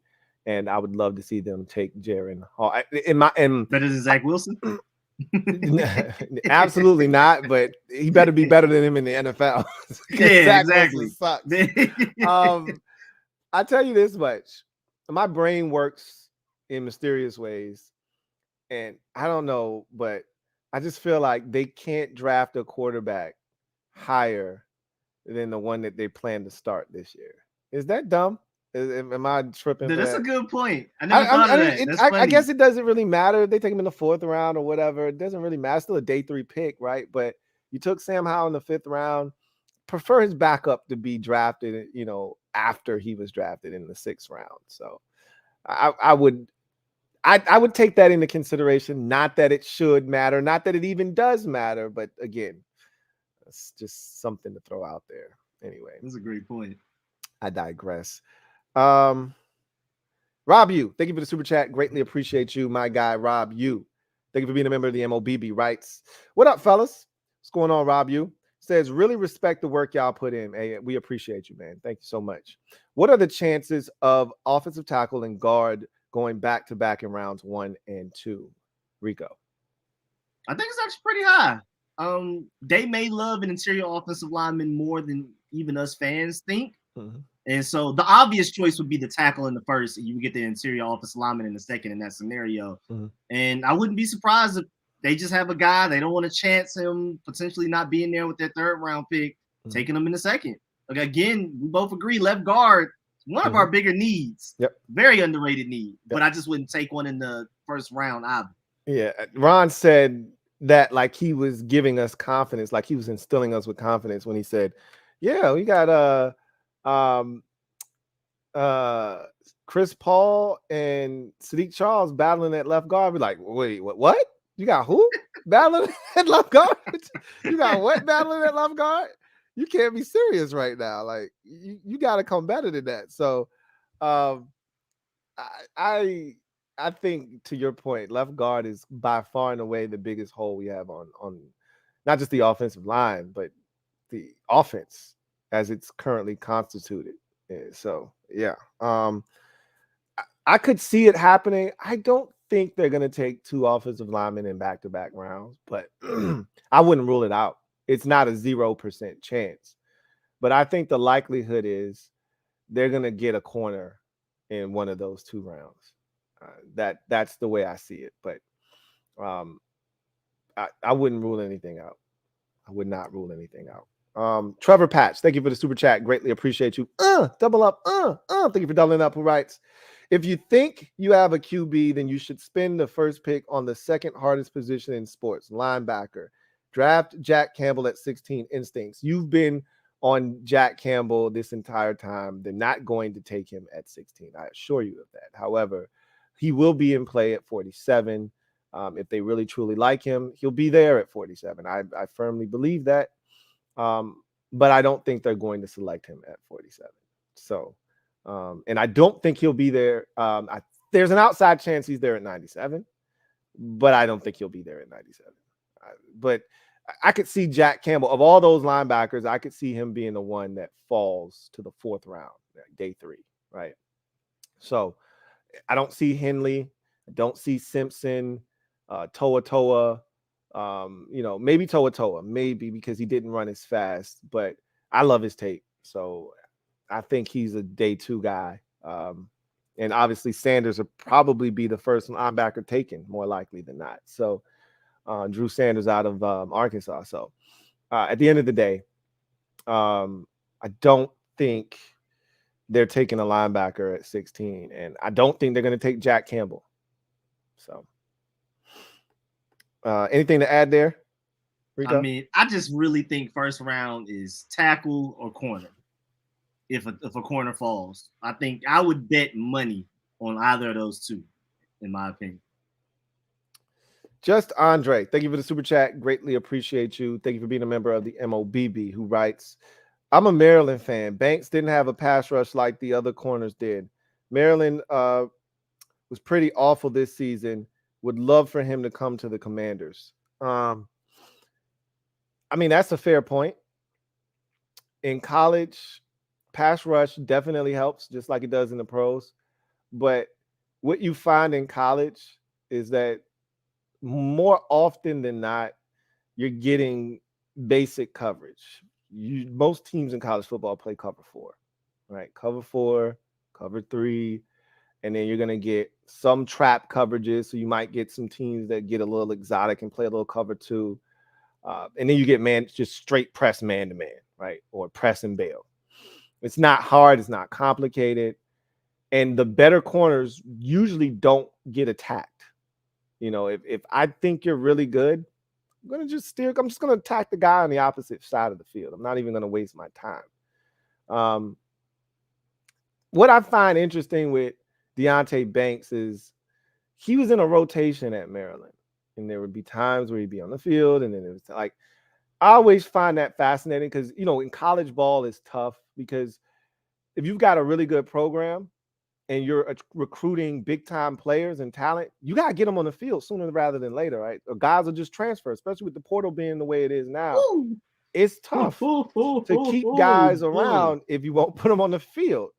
And so you find teams rotating guys in and out of the lineup. You start off the game, you get the first 2 possessions. Now I got to get this freshman on the field, right? To appease him, get him a few snaps. I liken it to what, Georgia had to do with Jalen Carter, right? Such a talented dude, but they had dogs, like literally dogs on the line. 2 first-round picks on that defensive front, and Jordan Davis and Devontae Wyatt. But they was like, yo, we still got to get this dude on the field, and they would rotate him in there just to, give him some looks. But if you a dominant corner, I'm not taking you off the field. You know what I'm saying? Like, if you're one of my best players, like, obviously defensive linemen are going to rotate because they play so many snaps, just like the offensive line, except offensive linemen don't get to come off the field. But defensive linemen are going to rotate in and out. Corners, not so much because you get a break out there. If they run the ball, they don't run it to your side, you catch your breath. I don't have to take my corners off the field. And so you see it in college football a lot. But if you got an elite corner, he's not coming off the field. And Deonte Banks came off the field way too much for me. Way too much for me. I got questions about Deonte Banks, but there's no denying the physical raw ability, and if he can put it all together, you got something with him. And so I'm intrigued, if nothing else. I'm intrigued, but I do have questions about him, which is why I think he could ultimately be in the 2nd round. But I think because there's so much intrigue with his speed and ability, and I can say this, and this is why I like him. I thought he was one of the players that had the best tape against Marvin Harrison Jr., who will be a top 5 pick next year. Easy money. Okay. So he had some of the best tape that you will see defending him, and not many people had success. And Rico can tell you he was carving up his Bulldogs in the first half of that game before he got hurt. So, I mean, and a lot of people have similar stories. So, anyway, We'll see what he does with better pass rush around him. Thank you for that super chat. Just Andre, greatly appreciate you. Got a super chat here from Jason Files. Thank you for the super chat. Greatly appreciate you. Thank you for being a member of the MOBB. My guy, Jason. Right. So what up, Lou? What up, Rico? What's going on, Jason? Says my top 5 at that point of the draft. So we did the exercise earlier. Me and Rico alternated picks, went through the first 11, got to 12. Now you have 5 guys that Ron said, this is how we're going to set up our first round pick. You get to, 5 picks within our selection and you set the board, 5 guys. One of them is guaranteed to be there. Me and Rico did the same thing. Here's Jason Files' top 5. He has Branch, Kincaid, Murphy, Banks, and Wright. That's a good list. That's a very probable list. I think those are guys that they're definitely going to be considering. Those exact 5 may be the 5 that they have on their board. Who's to say? Question for both of you. Who has more trade value now, Sweat or Young? Who would they like to keep, Young or Sweat? Or do they keep both and trade Allen next year? Jonathan Allen's not going anywhere. I'll start by saying that. No, they're not trading him. Not only is he a damn good football player, but he's also the best leader they have in that locker room. So that's double value there. They're not getting rid of Allen. He's one of the best players at his respective position in the league. And as I've mentioned, we probably have the best defensive tackle tandem in football. It's not often we can say we have the best of anything. But if there is one thing we may be able to lay claim to, and I know there are teams like the Giants, for instance, who are saying, hey, we think ours is better than yours. Fine. I'd argue, but I'd listen to your argument if you're a Giants fan. They're not getting rid of Allen. But as far as Payne and or Allen and Payne, as far as Young and Sweat are concerned, Rico, I'll let you attack this first. Who has the greater trade value between the two? I mean, you already brought up the point that Chase Young has the potential 5th-year option. So just by default, it has to be him because there's a way that you can have 2 years with them. Whereas Montez Sweat, you get them on a 1-year rental, unrestricted free agent immediately after that. Right. So it easily Chase Young for sure. Yep, I agree with that. And his final question was, who would they like to keep, Young or Sweat? Who do you think they view as a guy that they would, if they have to pick one, who do you think they would want to keep? That's tough. I mean, Montez Sweat has technically been the healthiest, but Chase Young is. I mean, I thought when we got him, he was going to be like our Brian Dawkins, our Ray Lewis, the spirit of the team. I mean, like you said, anytime he's mic'd up, even if somebody else is mic'd up, you'll hear Chase Young in the background screaming about something. Right. He's like literally the spirit of the. If Jonathan Allen's the face of the team, Chase Young should be the spirit. So I think that they're hoping that Chase Young works out the best. I couldn't agree with you more on both of your answers. They drafted Chase Young to be that kind of player, right? It's just frustrating because he was supposed to be everything that Michael Parsons is for Dallas, for us. And I'm watching Parsons and I'm like, this guy is an absolute game wrecker. And you have to account for him on every single snap. And then I look at, and I'm not the biggest Kayvon Thibodeau fan. Still I'm not. And everything he did in his rookie season, Chase did in his rookie season. So I'm still not 100% sold on him. Chase was even better than Thibodeau in his rookie season. We being honest. But if Thibodeau continues to do what he did in his rookie season and gets better and continues to build on what he did, they've now got one. And I'm like, where's ours? He was supposed to be ours, and that's what I want him to develop into. And I think that's what they're waiting to see if he can develop into. I don't think they want to give up on him, but I also think they don't want to pay him. And it's honestly going to come down to which do they prefer more? the risk of paying him $17 million and not having him pan out, or the wanting to see this process through, and similar to Deron Payne, who needed all 5 years to prove to them that he was worthy of a contract extension, they want to give him time to show that he was worthy of the number 2 overall pick. So I think that's the two things that they're going to weigh. Health is no longer a concern as far as the doctors are concerned. He's gotten a clean bill of health, so that's not the issue anymore. So we'll see what happens. And to add to that too, I mean, there may be some ego in there. You know, absolutely. coaches with their egos. Absolutely, they're both first-round picks, but one of them's number 2 overall that you missed out on Justin Herbert for. Yeah. So yeah, even just ego-wise, Chase Young, they're definitely hoping, like, please be the guy we thought you were going to be. Absolutely. And one they drafted and the other they didn't, right? Like Ron drafted Chase Young. That was the first pick he made when he got here. Tez isn't, but that doesn't mean anything. But I wouldn't discount that either. Reedy Davis, thank you for the super chat. Greatly appreciate you. Reedy writes, Lou, Lakers move on next game. Rico is trade back and trade Chase for a second-round pick. I don't know if you're going to get a second-round pick for Chase Young. I don't think that's the value you're getting with him right now. Coming off of an injury, coming off of a disappointing campaign before he got injured, I don't know if his value is a second-round pick, and the Grizzlies aren't losing in Game 5. I guarantee you that. If we stay healthy, we're going to win Game 5. Well, just to add to that, even ignoring what Chase Young has done in the past, teams are going to lowball us because they're just going to sit back and be like, okay, cool. You don't want to trade him to us? What you going to do with him? Right. You're going to give him that 50-year option that you don't apparently want to give him? You're going to let him go as an unrestricted free agent? So everybody's just going to collude together. The other 31 teams are going to be like, don't give him nothing for Chase Young. Highest we going to give him is a 5th-round pick. What they going to do? Yeah.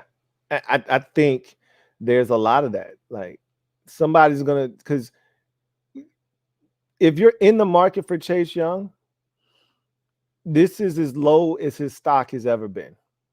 So this is the buy low, method, right? And if you're Washington and you're not interested in selling low, then you got to wait to see if he does something. And then if okay, we're going to tag Tez, because the dream scenario for Washington, it'll be a nightmare, but it's still, that's what you want, is that they both explode this year.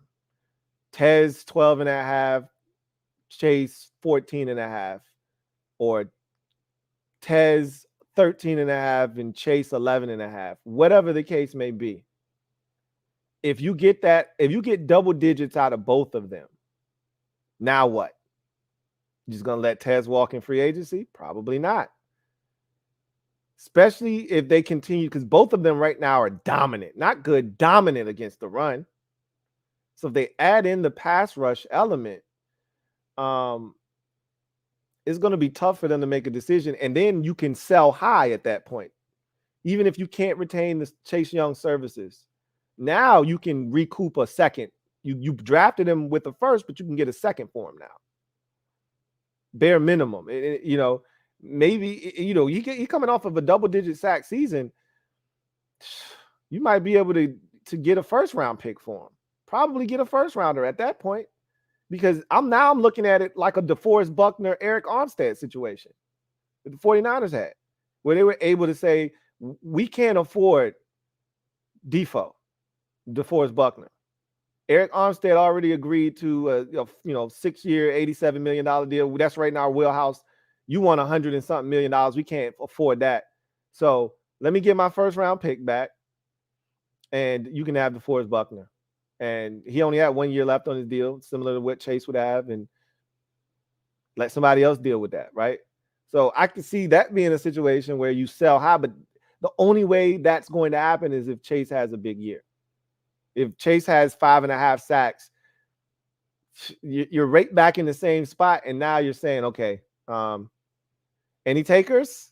Now you're begging teams to take them off your hands at that point. You could play out the string, but nobody's taking the $17 million price tag off your hands for you. So that's the risk. That's the dilemma. All right. Let's see. Got another super chat from Trevor Patch.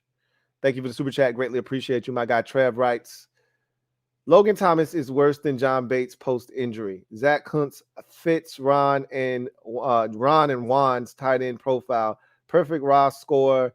Draft him and move on from Logan.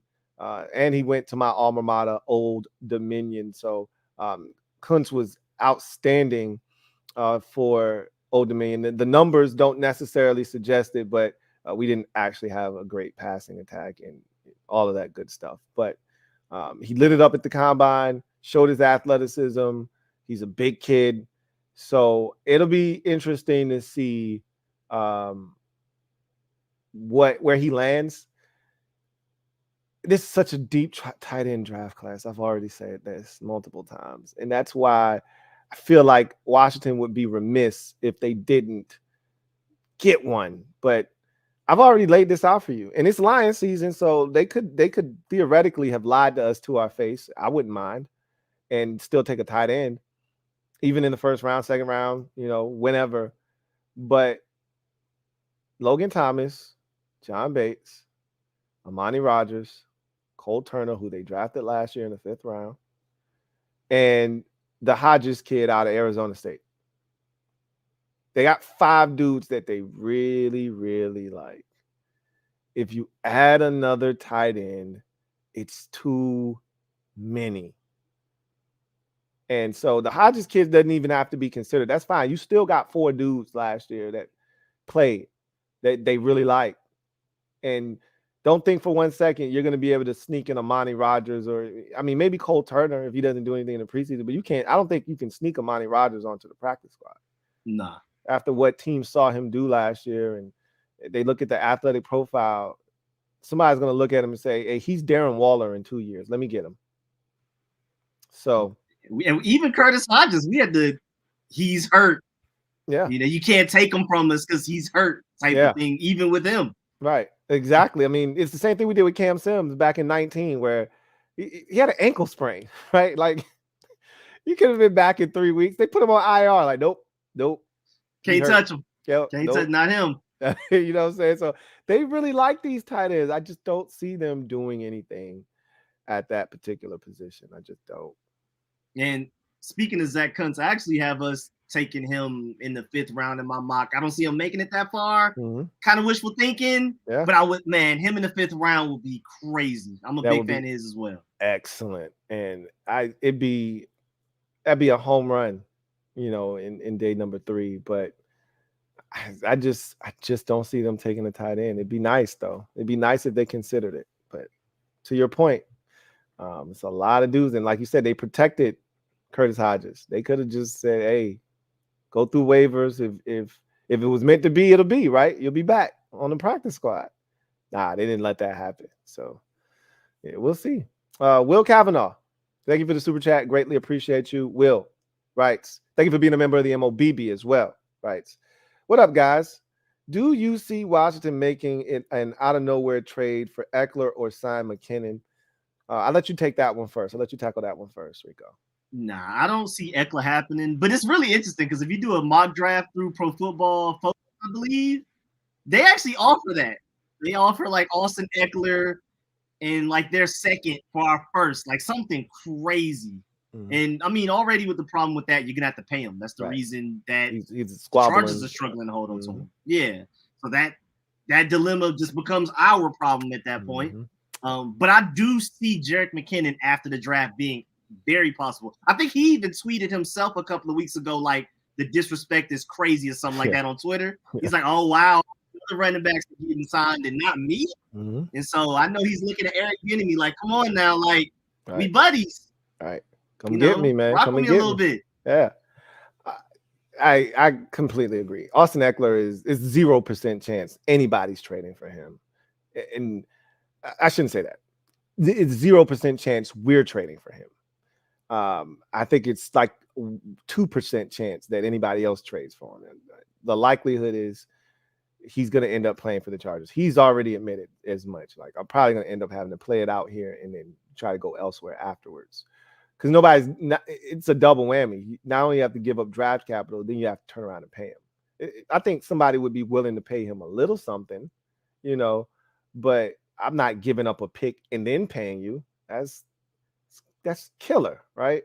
So McKinnon on the other hand is definitely a guy that if we don't, to Rico's point, if we just don't take a running back, let's say that they do decide tight end, do decide receiver, do decide that they need a linebacker, because in my mock draft I completely just omitted linebacker, assuming that they would, and just take an undrafted guy. Let's say that they don't omit that. Let's say they take an edge rusher. Let's say they take a linebacker, and the position that's the odd position out is running back. Then maybe they sign Jerick McKinnon after the draft. It makes a ton of sense. And he knows Eric Bieniemy's style of play. Eric Bieniemy knows what to expect from him. He knows what to expect from EB.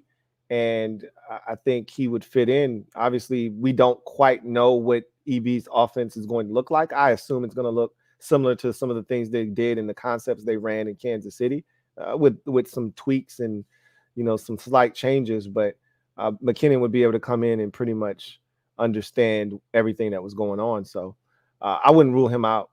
I wouldn't rule him out at all. But Eckler, absolutely not. Absolutely not on Eckler. Take that. Thank you for the super chat. Greatly appreciate you. Who writes, if you are drafting strictly to counter NFC East teams, which is what Ron has done in the past, draft sniping included, who you taking? All right. Rico, you want to jump on that? I think Darnell Wright is a big one. I mean, if you can hold up against Will Anderson, he's probably your best hope of holding up against a Michael Parsons and a Kayvon Thibodeau. I mean, that's our best chance there for sure. And then interior offensive line wise, with how deep these defensive lines are, the Giants, the Eagles, especially in the interior, may want to take one of those guys, but I just don't see us going there in the first round. And then, of course, there's all of these receivers. The Eagles, I mean, I'm hearing reports that they may even take Jackson Smith and Jigba to add to Devonta Smith and A.J. Brown. Right. So you're going to have to go corner for this NFC East division for sure. That's where I was going with it. I mean, even though the Giants don't truly have a alpha, they got stuff, but I mean, with the Cowboys adding Brandon Cooks, and they still may do something in the draft. I know they like the kid that they drafted last year out of South Alabama in the 3rd round or 4th round, whatever it was. I liked him a lot coming out of South Alabama. See if he's able to do anything. But they still have Michael Gallup. A lot of people just forget about Michael Gallup like he doesn't exist. Yeah, he came off of an injury, and not everybody, comes back from injury and jumps right back into it. But now that he's a full year removed from that injury, I think he's going to be a much bigger fixture in Dallas's offense. So now they have 3 legitimate wide receivers. And then look at the Eagles, and I mean, just the 2 guys, they're 1,000-yard receivers, not to mention the tight ends that they have, in particular Dallas Goedert, right? So if they add, God forbid they add anything to that group, it's already tough to stop as is. So I think corner is what you have to be focused in on, in particular the nickel, because CeeDee Lamb does so much of his damage inside, right? Like a lot of the damage he does is in. AJ Brown can do damage inside. Devontae Smith can do damage inside. Killing our linebackers. Killing our nickel corners, right? So I think the nickel position in particular is the one. I told you the Giants game, the second Giants game at home on Sunday night, if Daniel Jones would have just thrown the ball to Richie James, who was in the slot, on every single 3rd down, they would have converted every single 3rd down. He was absolutely cooking Bobby McCain. All right. And the reason they had so much confidence, they went for it on a 4th and 7 from damn near midfield. That wasn't technically no man's land. They just was like, hey, y'all can't stop us. The disrespect. They could do that, though, because we didn't really have a true Nick. So We need a nickel, man. We need a nickel. Or corner in general. But a nickel is what I'm really, really, truly focused on. If we're To looking add to your point about Brandon Cooks, I feel like he's one of the most underrated new additions to the NFC East, man. He was the Texans' only offense when we played them. He was killing us then. Right. With CeeDee Lamb and all of those other guys around Pollard, you got to worry about him. I don't feel like the Brandon Cooks signing has been talked about enough from everybody else in the NFC East other than the Cowboys as far as like we need to worry about this. No, you're spot on. And wherever Cooks is gone, production is followed. Like, it doesn't matter who's throwing him the football or what's surrounding him, he's going to get his, right? So now that he's not the focal point of the offense, he should be eating good, which is why you got to really load up and be able to say, hey, we got 3-4 corners for your ass, because y'all clearly have weapons. So if you got guns and shit, well, we do too, and that's the beauty of a division is you got to look at what everybody else is doing in the division. You can't necessarily focus in on all of your attention on what everybody else is doing, but you definitely got to, out the side of your eye, you got to side eye the rest of the division. Like, what the hell y'all over here doing, man? Oh, you got another receiver, huh? All right, I'm about to go get me another corner then. You know what I'm saying? So, like, you got to make sure you keep it up with the Joneses, so to speak, because our division, like, I honestly don't think it's going away. Dallas, I think, is going to be good. The Eagles are going to be good. The Giants are well coached, and they added some talent. They look to be improved on paper. Like, if you want to get to the playoffs, you got to go through the division first, man. So, and that shit isn't good enough. Last year, we had 2 wins in the division. The year before that, I don't think we won a game in the division other than the Giants. I think we beat the Giants twice. We got swept by the Eagles. We got swept by the Cowboys. So we got to be better in the division, man. Like, this winning 2 games a year in the division ain't cutting it. So I'm looking forward to seeing what Washington does. And I think corner is going to be their way to respond to some of the moves made in the division. It wasn't one of those Giants wins 2 years ago, Jake Fromm, who's technically our third string quarterback right now. Absolutely. That was the week 18 game. And he's terrible. I want people to stop including him. And this is coming from a Georgia fan. Okay. Terrible. I want people to stop including him in our quarterback conversation. I know he's on the roster, so people feel obligated, similar to Jay Gruden back in the day when he felt obligated to name every running back on the roster when he would talk about one running back. Nah, we good over here. Like, we need to be taking a quarterback in day number 3, and Jake Fromm needs to be like an emergency quarterback. If you want to keep him, fine. Put him on the practice squad. I have no problems with him being an emergency quarterback on the practice squad, but he can't be, for me, he should be nothing more than a camp arm. Period. I agree.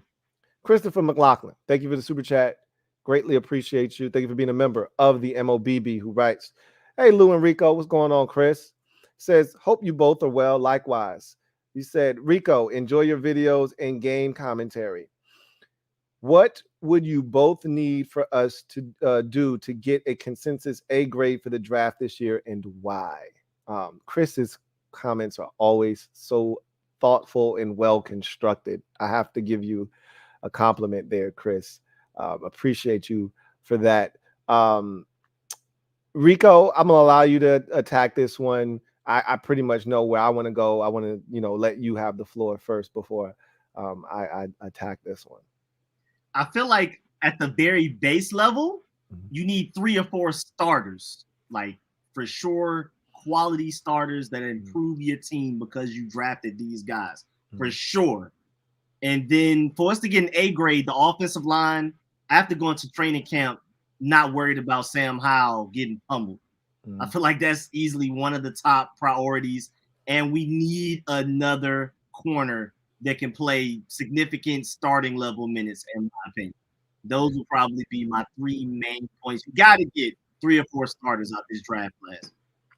Facts. I feel like in order for us to get an A, I think you have to address the biggest needs.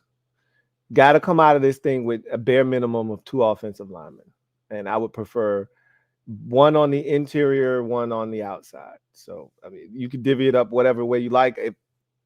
Even if it was a guard and a center, fine. But I prefer a tackle, and then if it's just a true center, fine. You know, we got a bunch of guys that can mix it up at guard, and we can have guys that can compete. But you can get a guard center combo like you got with Nick Gates. It's whatever. But we need 2 offensive linemen. That's number one. That's the starting point for me. You have to address corner, and as much as I feel like I would love so many of these boundary dudes, like nickel is more important than boundary right now. I know that's crazy for some of you, but we need both. But we got some young boys too on the team. You know, a lot of people forget, and he may suck, but maybe he doesn't suck in Washington. We went out and we got the ex-Minnesota Vikings corner, Cam Dantzler. Cam Dantzler, thank you, and put in a waiver claim for him. So we got him. We got the Penn State corner that we snatched up off the 49ers practice squad. That was a 6th-round pick last year. That's still hanging around. And I think Wild Goose is probably still on the loose on the roster. Like that, maybe he'll be better at nickel next year. But we got some dudes that play outside. I don't know how well, but we got some dudes. I'm more concerned with the nickel, personally. So we gotta come away with a nickel corner. Got to. And then I would love to see a punt returner. You can't get an A if we don't get a punt returner. That I think for me, if there's not a guy that we come out of this draft, and he can return kicks too, even if he's not good, right? I just want something different. And then let me be like, oh, he's just as bad as Dax. Well, that's fine. But you don't come out of here with a return man of some sort, it's automatically a B+. You can't even get to an A. So got to have a return man at some point. I think you should be looking a quarterback. If you don't get a quarterback, and that's another non-starter for me. Starts at a B+. If you don't draft a developmental quarterback, you start at a B+. Okay. You can still have a really good draft without a return man and or a quarterback, but you can't get an A. Those are things that I'm looking for in this draft. And then I think if they got an edge rusher, cool. If they don't, I'm not going. It's not, if you don't trade Chase, if you come out of it, which I don't think they're going to do, but I wouldn't be shocked if they did. Feel like I'm talking out of both sides of my mouth with the Chase thing, because I think it's 50-50 at this point that they trade him. But I don't think it's going to happen. But they don't have to get an edge rusher. They don't have to get a running back, but I would prefer them to do that. But here are the things that are required for an A for me. Offensive line, 2 of them. Corner, nickel in particular, but whether it's 2 guys or just one, a nickel must be achieved in this draft somewhere. A developmental quarterback and a punt returner are necessary for an A. We can rate the quality of these players, but in order to even have a chance at an A, those 4 components must be present. You know, we could talk about tight end. We could talk about linebacker. I know a lot of you are like, yo, what about linebacker? I'm like, yo, what about linebacker? Like, if they get one, I'm all for it. I want them to, but they've almost trained me to not even look for linebacker, which is why I didn't even put one in my mock draft. Like, good point. That's how they preconditioned me to think at this point. Like, bro, don't even look for linebacker. We good. And I'm like, are we? They're like, yeah, we good. We signed Cody Barton. And they like, yeah, we got us a starter. And I'm like, you sure? So I don't know. Those are what the things that I'm looking for. Maybe linebackers should be included in that mix. Probably should. But those 4 components are what I'm looking for. Linebacker probably should be thrown in as well. Thank you for that, Chris. Greatly appreciate you. Got another one here. This one is from Barrett Down and my guy BD. Thank you for the super chat. Greatly appreciate you. Thank you for being a member of the MOBB as well, who writes, you guys need to do this at least once a month. Respect to you both. Hey, look, man, I'm going to try to have these guys on the channel. Rico, especially, love chopping it up with Rico, man. Very knowledgeable, stays on top of his stuff.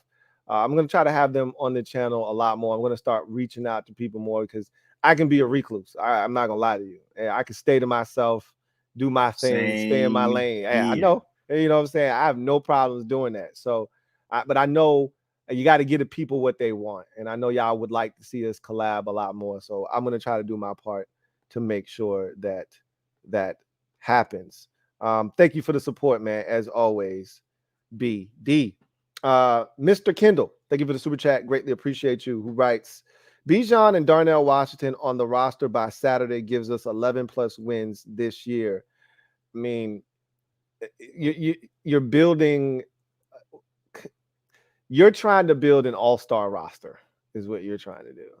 And that's fun. Like, that's a great Madden roster. But that's not how rosters are built in the NFL. And you have to take that stuff into consideration.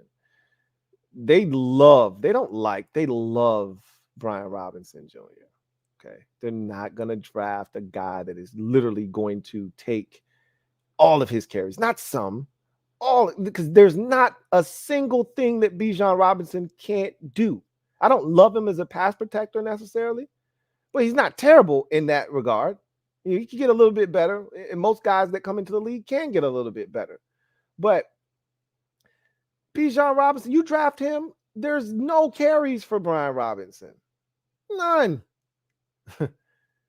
So they're not doing that. It just doesn't make any sense. As far as Darnell Washington is concerned, I would love it. And if you really want to be this physically imposing, downhill running team as they claim they want to be, then he is the type of guy that you should be looking to add. I can't tell you if I've ever heard a tight end consider himself as a sixth offensive lineman. Like, if you go to his bio on Twitter, I think it says sixth offensive lineman. Like, dudes don't embrace that at tight end. They want to catch the football. They're not looking to put somebody's dick in the dirt. This dude is looking to be physical in the run game, and he's thinking about catching the football after. That is rare. So getting a guy like that could be a game changer. But again, I've already laid it out for you. I think they really like their tight end position, and it's going to prevent them from being aggressive at tight end. Even if they take a guy, it's going to prevent them from being aggressive to the point where a guy like Darnell Washington is being considered. At least that's what I think. I hope I'm wrong, because I'd love to add a guy like that to the roster. I'm right with you on both of those. Darnell Washington out in front, swinging around. Brian Robinson behind him. Teams aren't built to deal with that 20 times or more a game. No. Something's going to break through. I mean, it's not a coincidence. And look, Georgia, their line almost every year is a cheat code, because they're sending dudes to the league even the ones that don't work out, like the clown that Tennessee drafted, that I could have told you before they got him, he was never ready to be a first round pick.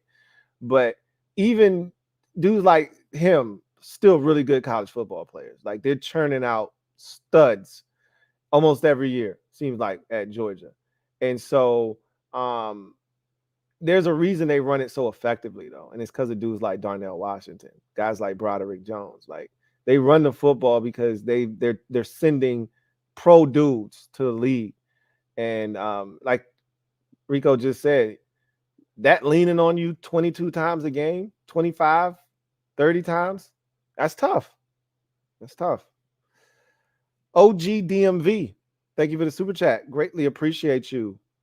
Who writes, tight end Darnell Washington is a perfect match for our team. He can supplement the offensive line on both sides. He catches with his hands. Our run game is instantly better, and he is a big receiver. Facts on top of facts on top of facts. Nothing you said is wrong. I agree with everything that you just said. The question is, are they invested enough at tight end already to stop them from investing in a guy like Darnell Washington? That's the question that you have to ask. Do they love Logan Thomas's leadership and think that he just wasn't utilized properly? Because all they got to do is tell themselves, back in 2020 when he was healthy, and now he's fully healthy, he had the third most catches in the NFL at the tight end position. That's what they're gonna tell themselves. And he can get back to that. He's a big time red zone target. He's the best friend of a quarterback because he's so damn tall on third down. And so they're like, yo, we got one. We got a good tight end already. We got guys that we like. So I don't know if they, none of our guys, even John Bates, none of them are even remotely close to Darnell Washington as a blocker. But again, I don't know if that's going to sway them one way or the other. All right, let's see if we have any more supers, and we do. Mr. Kendall, thank you for the super chat. Greatly appreciate you. Double up. Thank you for doubling up. Who writes, Brian Robinson is a Jag. Draft Bijan at 60. I disagree with you. Vehemently disagree with you. He's not just a guy. All right. Now, is he Bijan Robinson? No. Okay. I mean, we can all attest to that. But is Brian Robinson just a Jag? Absolutely not. And I think he proved that last year, man. He showed us some things last year. And again, he was compromised last year. I can't speak for Rico, and I'm gonna let Rico tackle this thing here in a second, but I disagree.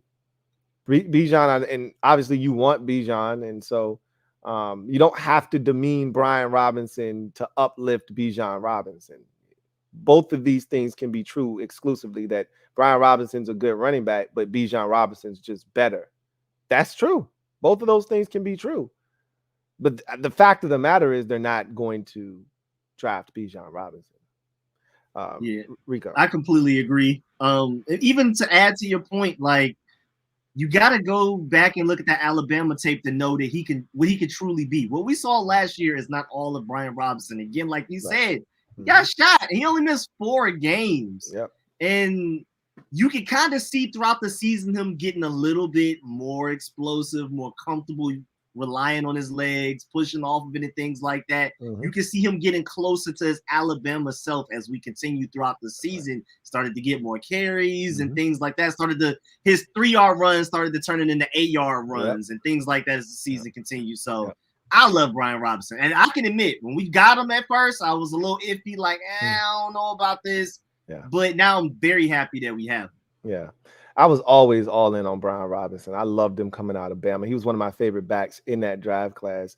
I think the last dude that I was iffy on that we drafted, well, 2, and this was probably more so out of ignorance, I just hadn't done enough work on them, was Terry in 2019. I remember when we took him, I was like, what? And I remember having to come back, do a video on it, and I was like, yo, I think we got one here, And, the crazy part was, I came back and most of us said, oh yeah, he's an elite special teams player, could take the top off the defense. Like, we weren't talking about it really anything about him being a true dynamic receiver. It was just like, yeah, he's got some speed, he can run, he's gonna be the best special teams player on the team. And Terry said all the right things coming out of Ohio State because he wasn't like the guy, right? He was a guy at Ohio State, but he's like, I'll do whatever they ask me to do because that's Terry, right? If you need me to run down and tackle somebody on special teams, I'll do it. But Jay Gruden saw him the first time in practice, was like, bro, he put him on in bubble wrap in the preseason. He fell on his tailbone, and Jay didn't put him on the field for one preseason game and then unleashed his ass in the first game against the Eagles. And he should have had 200 yards and 2 touchdowns in that game. The second possession of the game, he cooked Ronald Darby over the top and had another touchdown in the second half, and Case Keenum overthrew him by like 5 yards. It was frustrating. And then Antonio Gibson, a similar situation, another 3rd-round pick. I was like, who? What? And then I went and watched him, and I'm like, shit, he's fast, he can catch. Y'all trying to make him a running back, though? Still a work in progress. But I think we might have a guy to finally unlock Antonio Gibson. So we'll see, man. We'll see. Commander Joe 21, thank you for the super chat. Greatly appreciate you. Thank you for being a member of the MOBB, who writes, what's up, fellas? What's going on with you, Commander Joe? Hope Darnell Wright is the pick, but I would love Deontay Banks. Hashtag HTTC for life. Hashtag NHO. Banks is definitely in play. I think if they stick at 16, it's probably more so Darnell Wright. I mean, even when I did my mock draft, I picked Banks, but from what I've heard, as we get even closer to the draft, they really, really like Darnell Wright. So, assuming that they have to stay at 16, I think if they trade back, Banks becomes even more of a target. And you may lose the potential to get your hands on Wright if you trade back. Nothing's guaranteed. The beauty of it is that those teams in the early 20s are looking for specific items. Most of them are, at least. Like the Chargers are looking for a speedy receiver.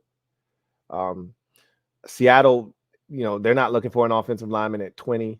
So if you were to trade, and again, that's if they stay there. So it's just, what do you have around you? What are those teams looking for? All those things kind of play into it. The Ravens are probably looking for an edge rusher or a corner. We'll see what they decide to do. But again, that should free you up to be able to move back and still get, Darnell Wright. I think a lot of teams in the 20s, though, Jacksonville and Baltimore, even Pittsburgh right behind us, all those teams are looking at corners, right? Staring them in the face. Like Tampa Bay lost Sean Murphy Bunting in the offseason. They probably could use a corner themselves. They definitely need a tackle through the Buccaneers. They just cut Donovan Smith, their longtime left tackle. So you got to look at all the needs of the other teams surrounding you. If you trade back, the Steelers are taking a corner at 17. I think it's going to be JPJ ultimately, but they're taking a corner, right? You look at 18, Detroit. Detroit, if they don't take Devon Witherspoon at 6, let's say they go in a different direction at 6, then they're probably looking at corner at 18, right? At 19, Tampa. I just told you that they lost one of their corners in free agency. He's now a Titan. I just told you they cut their tackle. They need a tackle, right? So they need a corner. That's the position that we've kind of pinned as Washington's pick at 16. And if they trade back, these are what the teams that you're having to deal with. Seattle, edge rusher, more likely than not, but they could easily go. I don't see them going offensive line. They did that last year. It worked out really well for them. I don't see them going corner. They did that last year. It worked out really well for them. Really well. And so I don't think that's the team you have to really worry about as much. I think they're more of a defensive, line edge rusher type of team. But 21 Chargers, they need a receiver.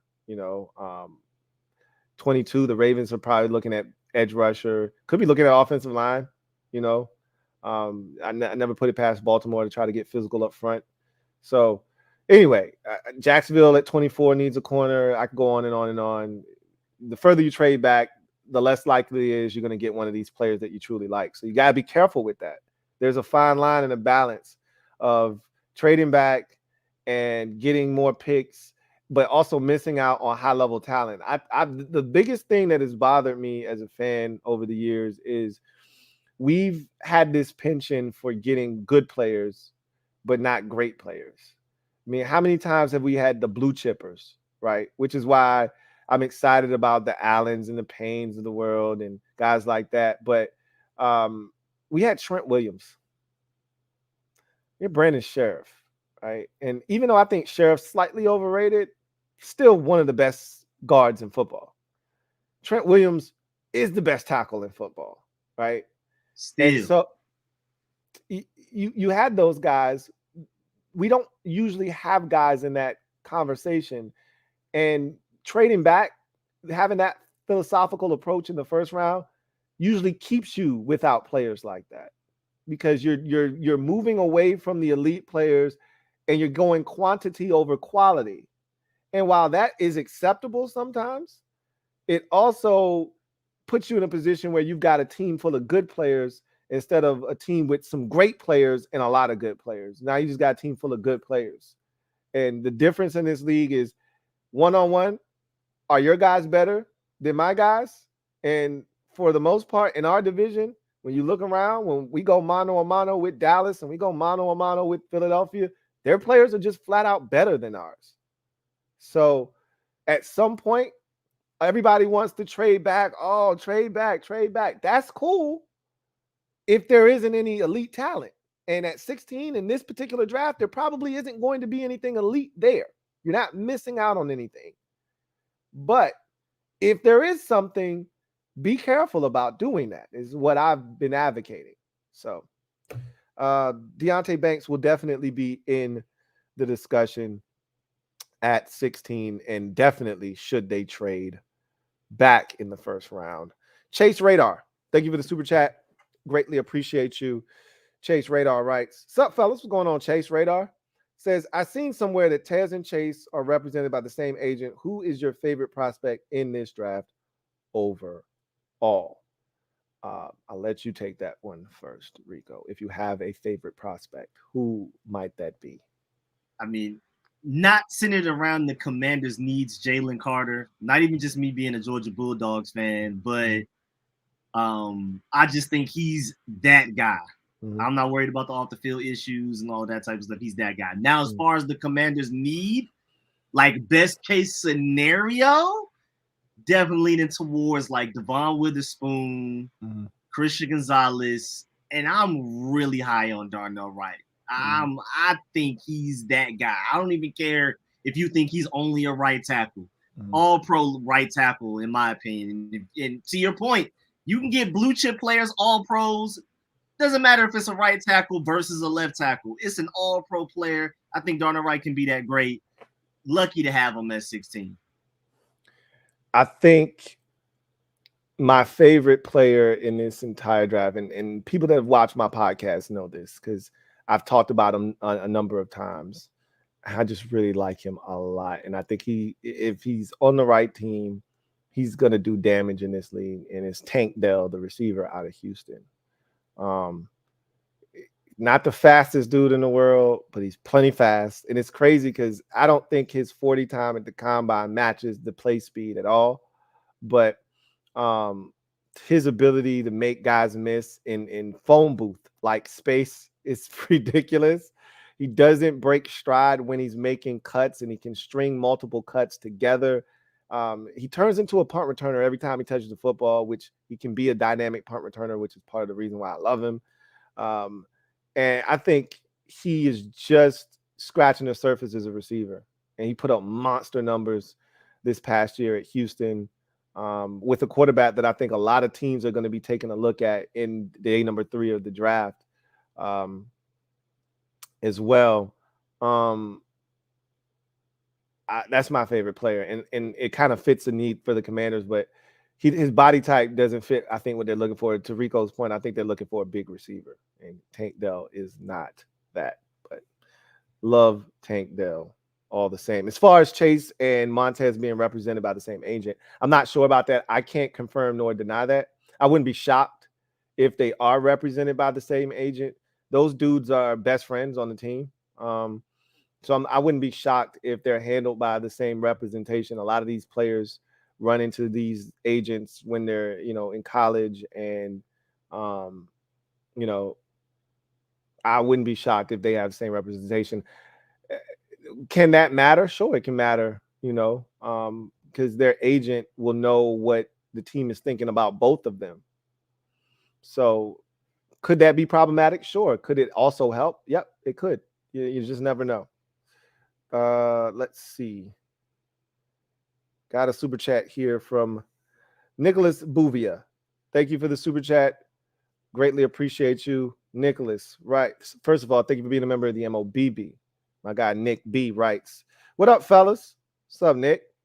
Says, "What is your guys' thoughts on running back Sean Tucker out of Syracuse on day 3 if he is still there? I'm from Cuse. Dude is explosive. HTTC." What do you know about running back Sean Tucker out of Syracuse? I'm not even gonna sit here and lie to you. Not much. So this is a guy that I think he is in that same kind of mold that I've been talking about. This is such a deep running back draft class. He was going to be a little bit further down the totem pole. However, I think his range is probably 5th round to 7th if he gets drafted. But it's such a deep class. There's so many guys with speed and explosion at the running back position, even guys that don't have as much explosion, but they have quickness, like Tajay Spears, who Rico named earlier. I talked about Eric Gray. There's so many guys, and there's so many different flavors of back in this draft. The big guys like Rodriguez out of Kentucky. You're looking for, shifty guys. We've talked about some of those. You're looking for speedsters. I've talked about some of those. There's so many type of backs, so it's all in what you're looking for.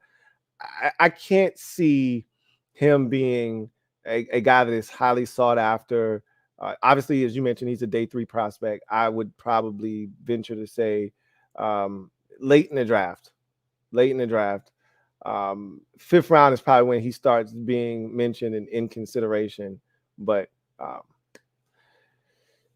I don't think Washington will be selecting him. I'll say that, but you never know, because a lot of times we make so much of the guys that they've talked to. And as I mentioned, you might draft 9 players. 2 of them were guys you had on visits or that you talked to.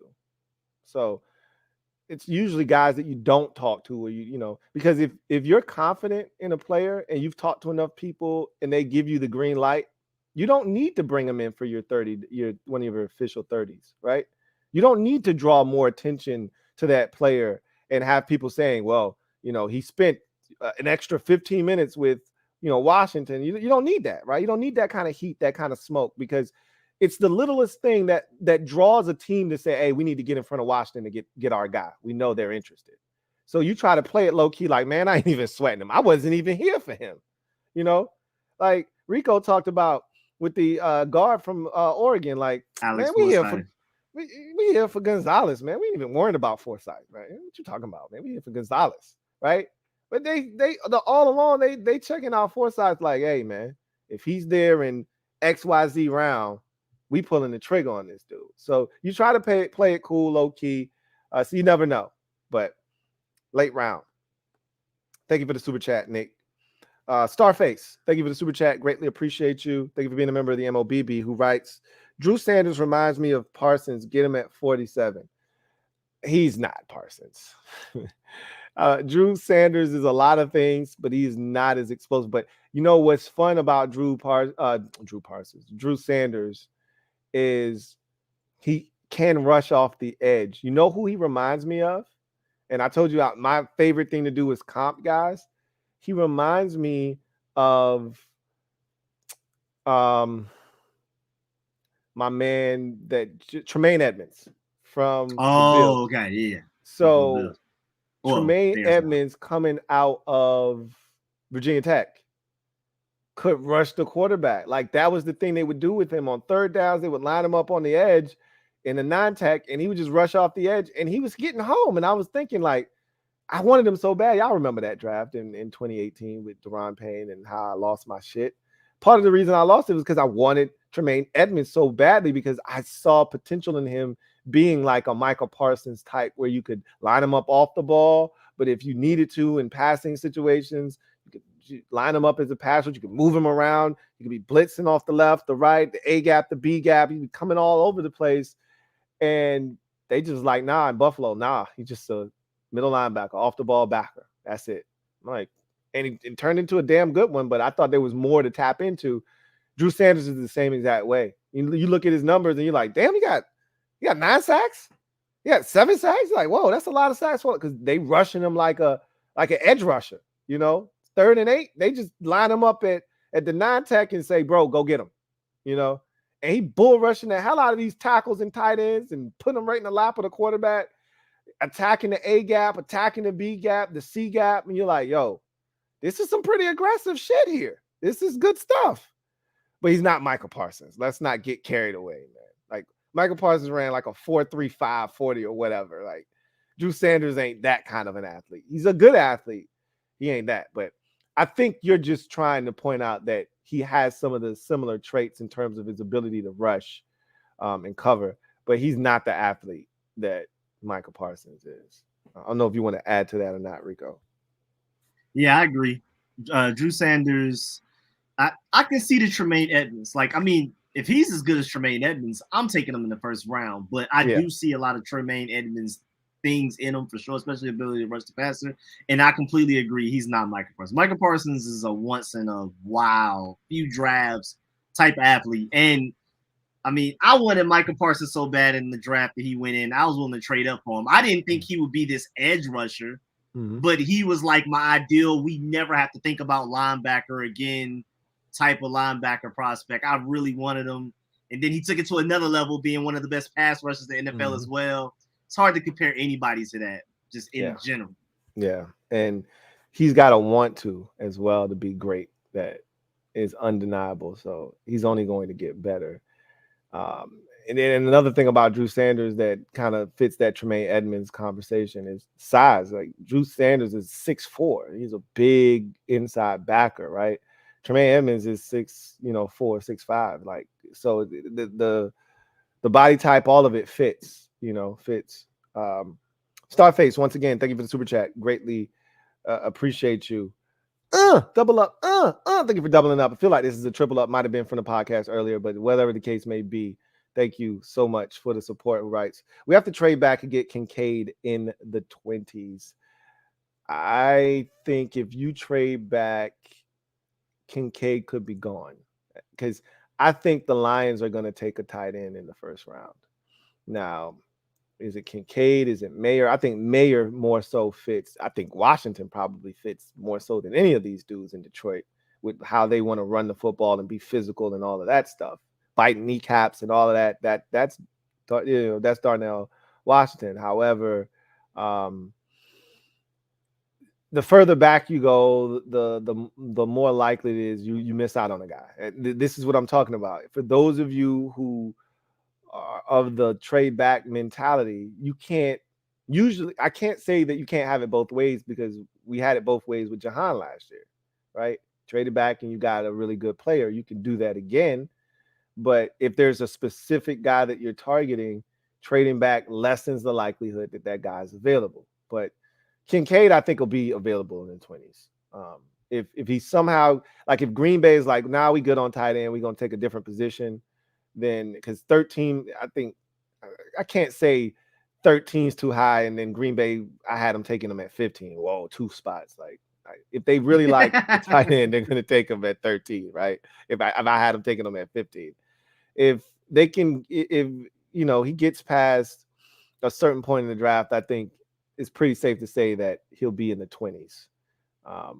But you just never know, man.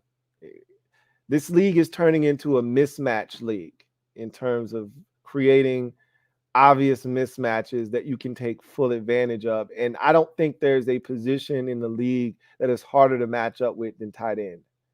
So if you can get one of these athletically gifted tight ends, it changes so much because he's too big for you to put a corner or, a safety on him, but he's too fast for these linebackers and a lot of times too big for those linebackers. And if you try to put, a bigger guy on him like a corner, then he might be able to, box that guy out.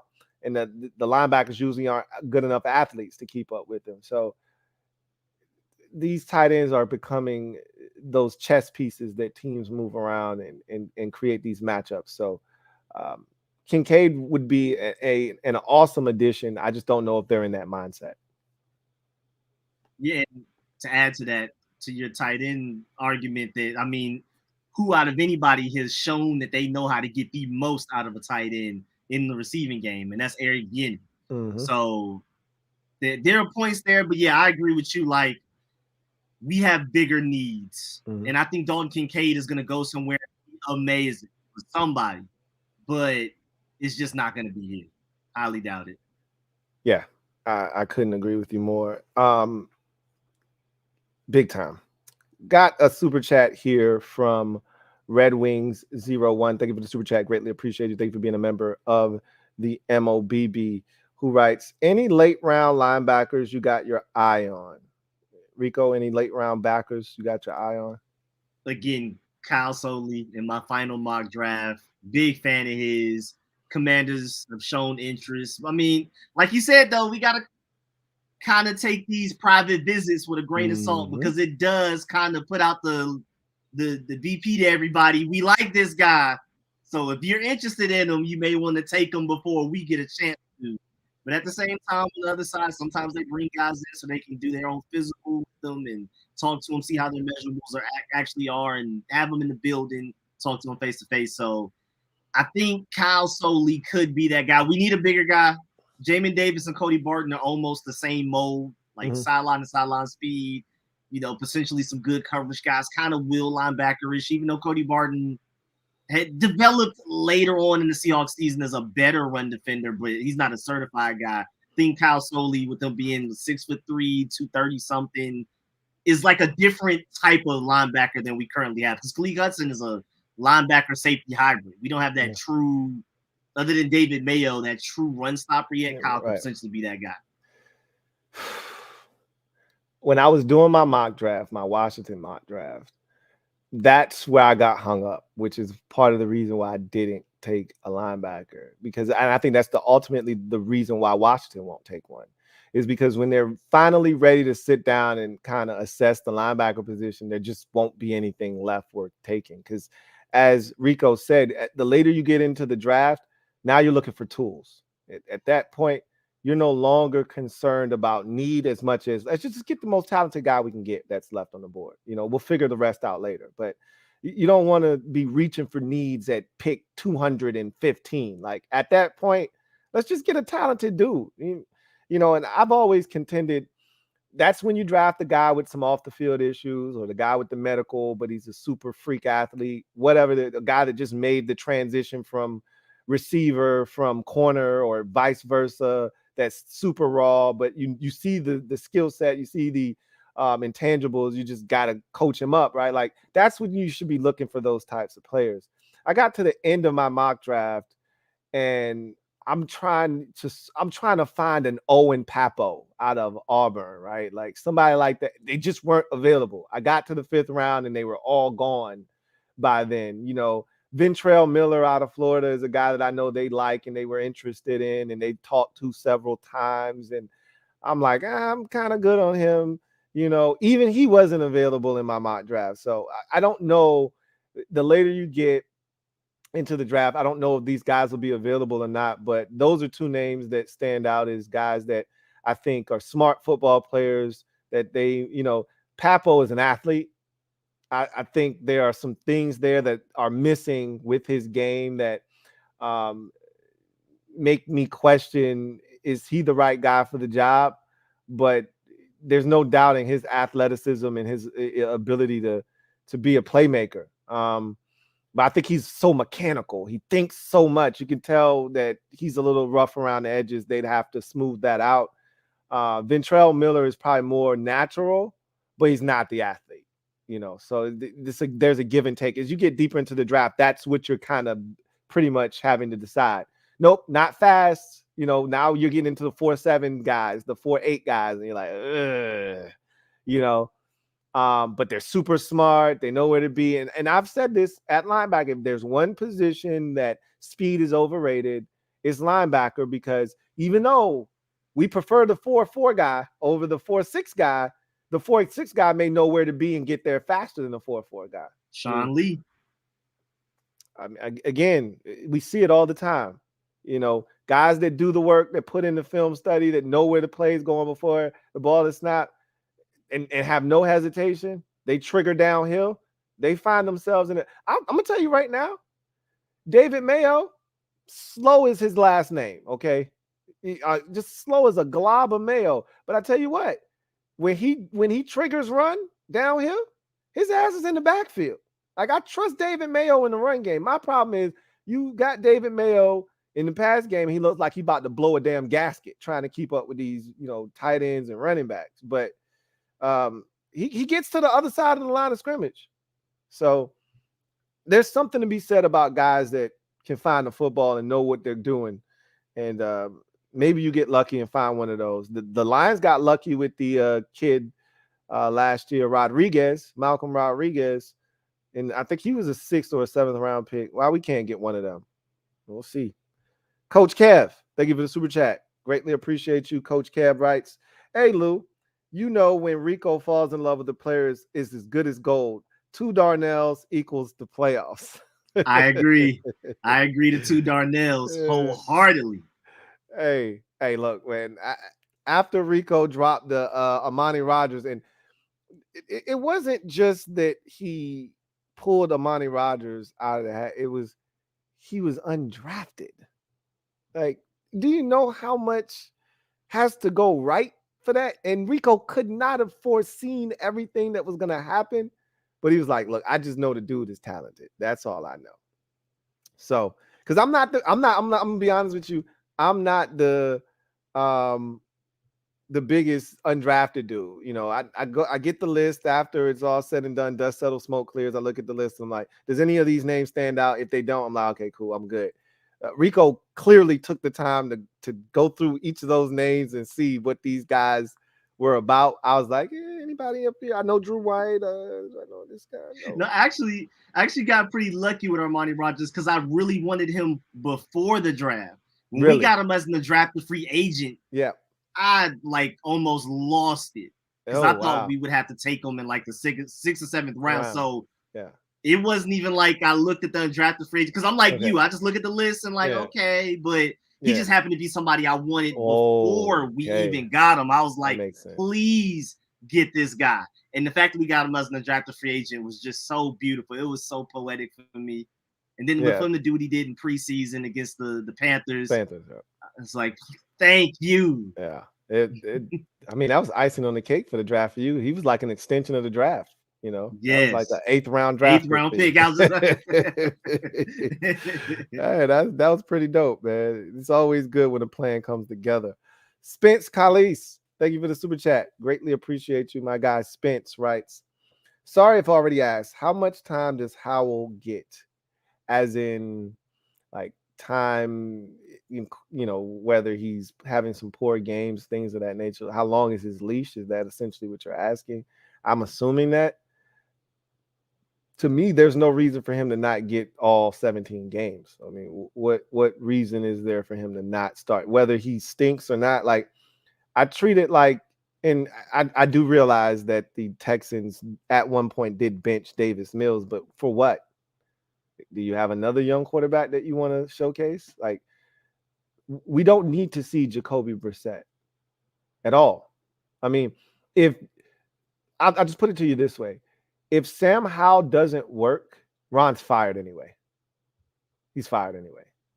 So, I mean, you could put in Jacoby Brissett, knock yourself out. But, I mean, what are you truly accomplishing at that point? Nothing. I mean, Jacoby Brissett's going to be gone next year. Whether he does a great job here or not, he'll be gone next year. Because the guy that we should be drafting in day 3 should be ready to step up as your backup quarterback at that point.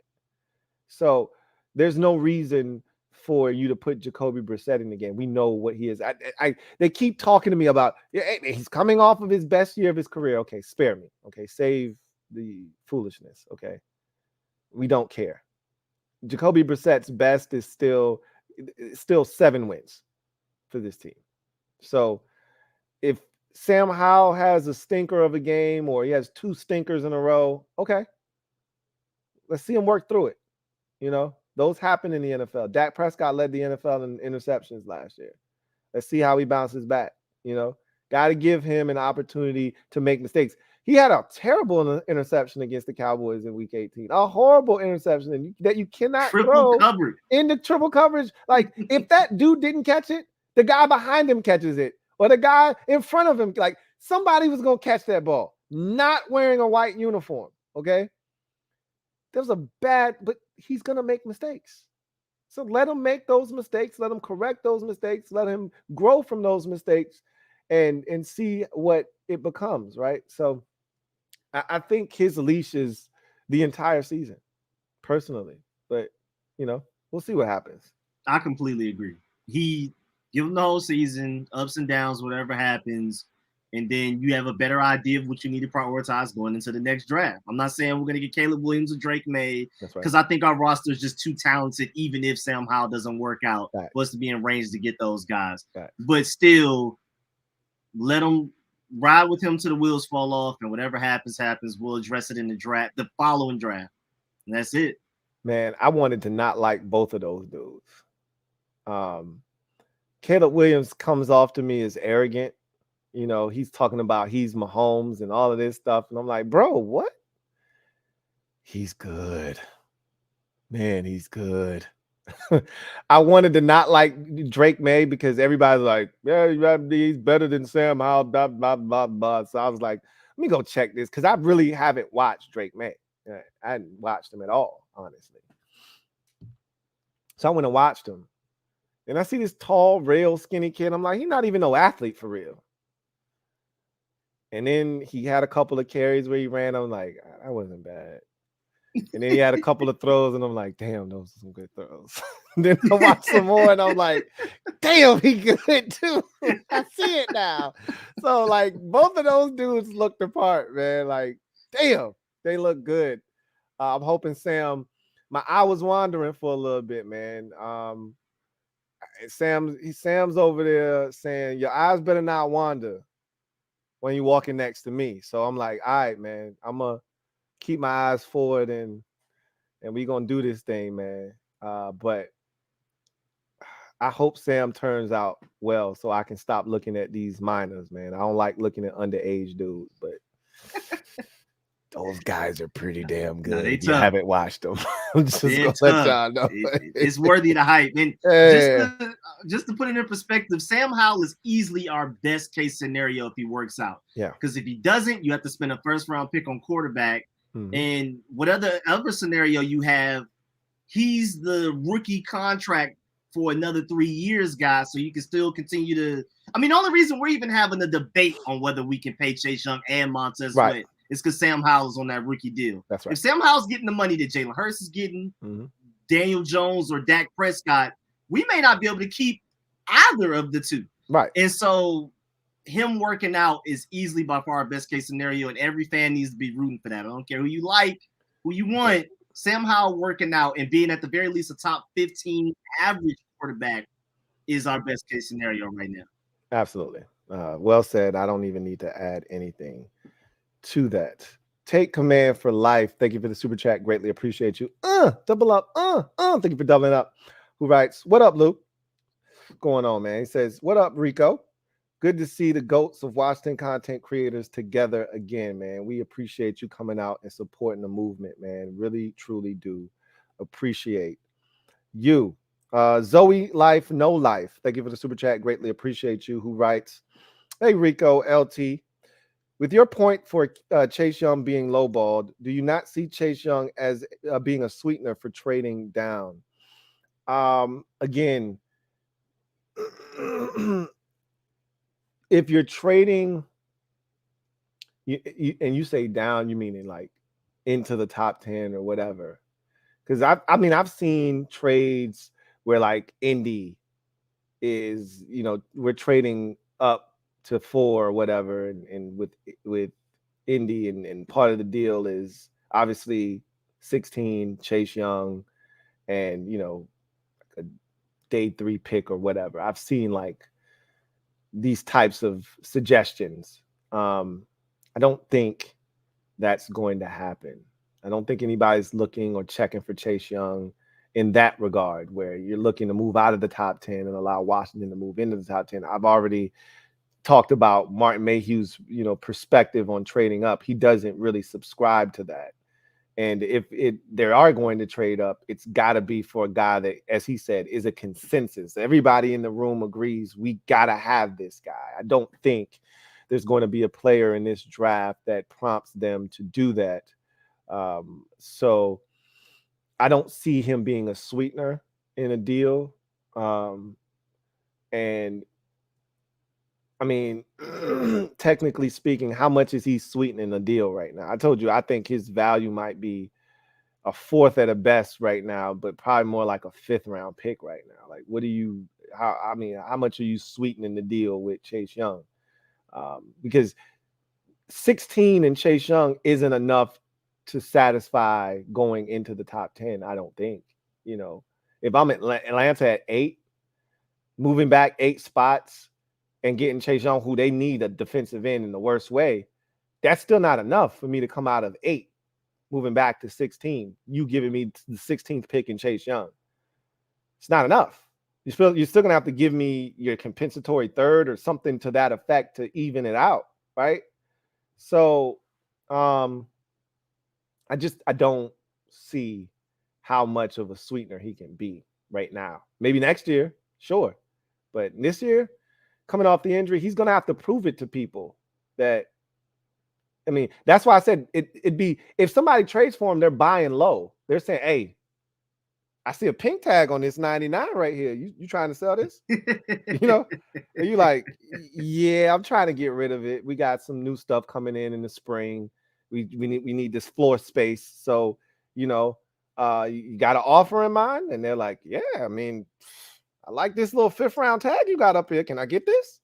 Yeah, it's all yours. You know, that's what somebody's looking for. But if you like, nah, I want full price for that. They like, oh, hell no, you keep that. So I don't know if you're going to get the value you're looking for from Chase Young right now. So I think unless Washington is just dead set, and this is what the point I made earlier, unless they're dead set on like, bro, we're not paying the 5. We're not paying the 5. You know, we're not paying the 17. If they dead set on that, then they'll trade him for a 5th round pick and wash their hands and move on. You know, get whatever they can get and keep it pushing. But if they like, nah, that we spent number 2 overall for him, and you want me to give you give him up for a 5th? Yeah, right. So we'll see what happens. But I don't think I completely agree. I completely agree. I think if you're talking about a sweetener, you got to talk about like DJ Moore to help the Carolina Panthers move up to get the Bears pick. It's got to be a proven product, not you were taking number 2 overall and you have talent, raw ability, we'll see type of guys. It's got to be he's going to contribute the day he walks onto that field for your team. And I saw the ATL logo, man. Shouts out. Hey, he don't miss nothing, ATL, bro. Nothing. You're not going to sneak nothing past this man. He reps his city full show. All right. Will Kavanaugh, thank you for the super chat. Greatly appreciate you. Double up. Thank you for doubling up, Will, who writes, I heard they may use Gibby in a tight end type of position. What do you think?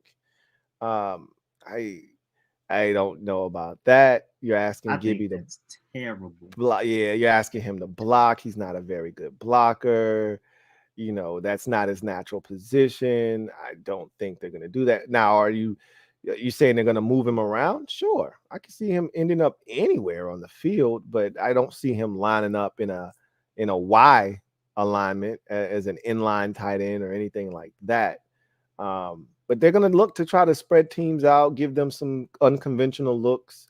They did it with the Chiefs, with several different players, but I can't see him lining up at tight end. I agree. I think, if anything, if you just look at how Eric Bieniemy used Isaiah Pacheco, just imagine Antonio Gibson potentially being a better that, hopefully. But yeah, him moving the tight end where you got to block and easily his weakness right is blocking. I just don't see it. I don't see it at all. Yeah, no, not at all. LT, thank you for the super chat. Greatly appreciate you. LT writes, are the Eagles the new model for the NFL to copy? I mean, they've done a hell of a job. You know, good luck. Picks. I mean, it's hard to replicate what they've been able to do. They've also gotten very lucky too. You know, I've always imagined the reason they were stockpiling all of these first round picks was to prepare themselves in the event that they needed to go up and get a quarterback. And then Jalen Hurts turned out to be a stud for them. So now you got all these picks and you're like, we really don't need anything for real. So they're in a great spot. Like, not many teams get to the point where they're like, man, we got 2 first round picks. We could use some stuff, but we really don't need. Like, they probably want to trade back again and pick up more picks and keep kicking that can down the road till they actually need to make those selections. So absolutely, everybody would love to copy the Eagles, but it's not easy to do. They've pulled off some great moves and some great trades and things of that nature. Take Command for Life, thank you for the super chat. Greatly appreciate you. Who writes, remember to hit the like and support Lou and Rico, man. Y'all heard the man. Public service announcement. Hit the like button. It's free. Don't cost you a thing, man. Really appreciate y'all. Thank you for that public service announcement. Take command for life. Joe, thank you for the super chat. Greatly appreciate you. Who writes, Darnell Wash is a Jeremy Sprinkle that can block. He's a much better athlete than Jeremy Sprinkle ever was. But that does give me an opportunity to drop this. I haven't said it in a long time. Sprinkle me, bitch. Sprinkle me. Oh, I missed that. Jeremy Sprinkle. Is he in the league anymore? Is he still hanging on somewhere? Doubt it. He was in Dallas for a little bit, right? For a cup of tea? I remember, yeah. Well, hello. Yeah. Gearcell one. Thank you for the super chat. Greatly appreciate you. Thank you for being a member of the MOBB who writes, love the show, gents. Appreciate you, Gearcell, as always. Keep it up. Just saw Ron at Safeway wearing a too legit to quit spandex corduroy yoga pants with prints on the butt. Tragic. First of all, if you see Ron at Safeway, something is wrong because he's not at Safeway shopping. But anyway, that too legit to quit. That's some good stuff, man. I don't know how Prince got on the butt of that thing, but yeah, and you know how it be sometimes, man. That sounds like that was an on sale item as well. Mr. Yeto, thank you for the super chat. Greatly appreciate you. Thank you for being a member of the MOBB who writes, sup, y'all? What's up, Mr. Yeto? Says, can we see y'all do a quick draft sim? I mean, we did something earlier.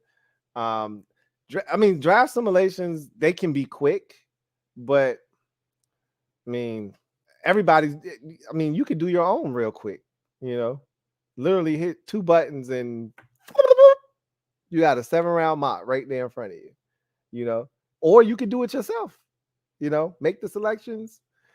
It's fun. I'm not going to lie to you. Draft simulations are fun.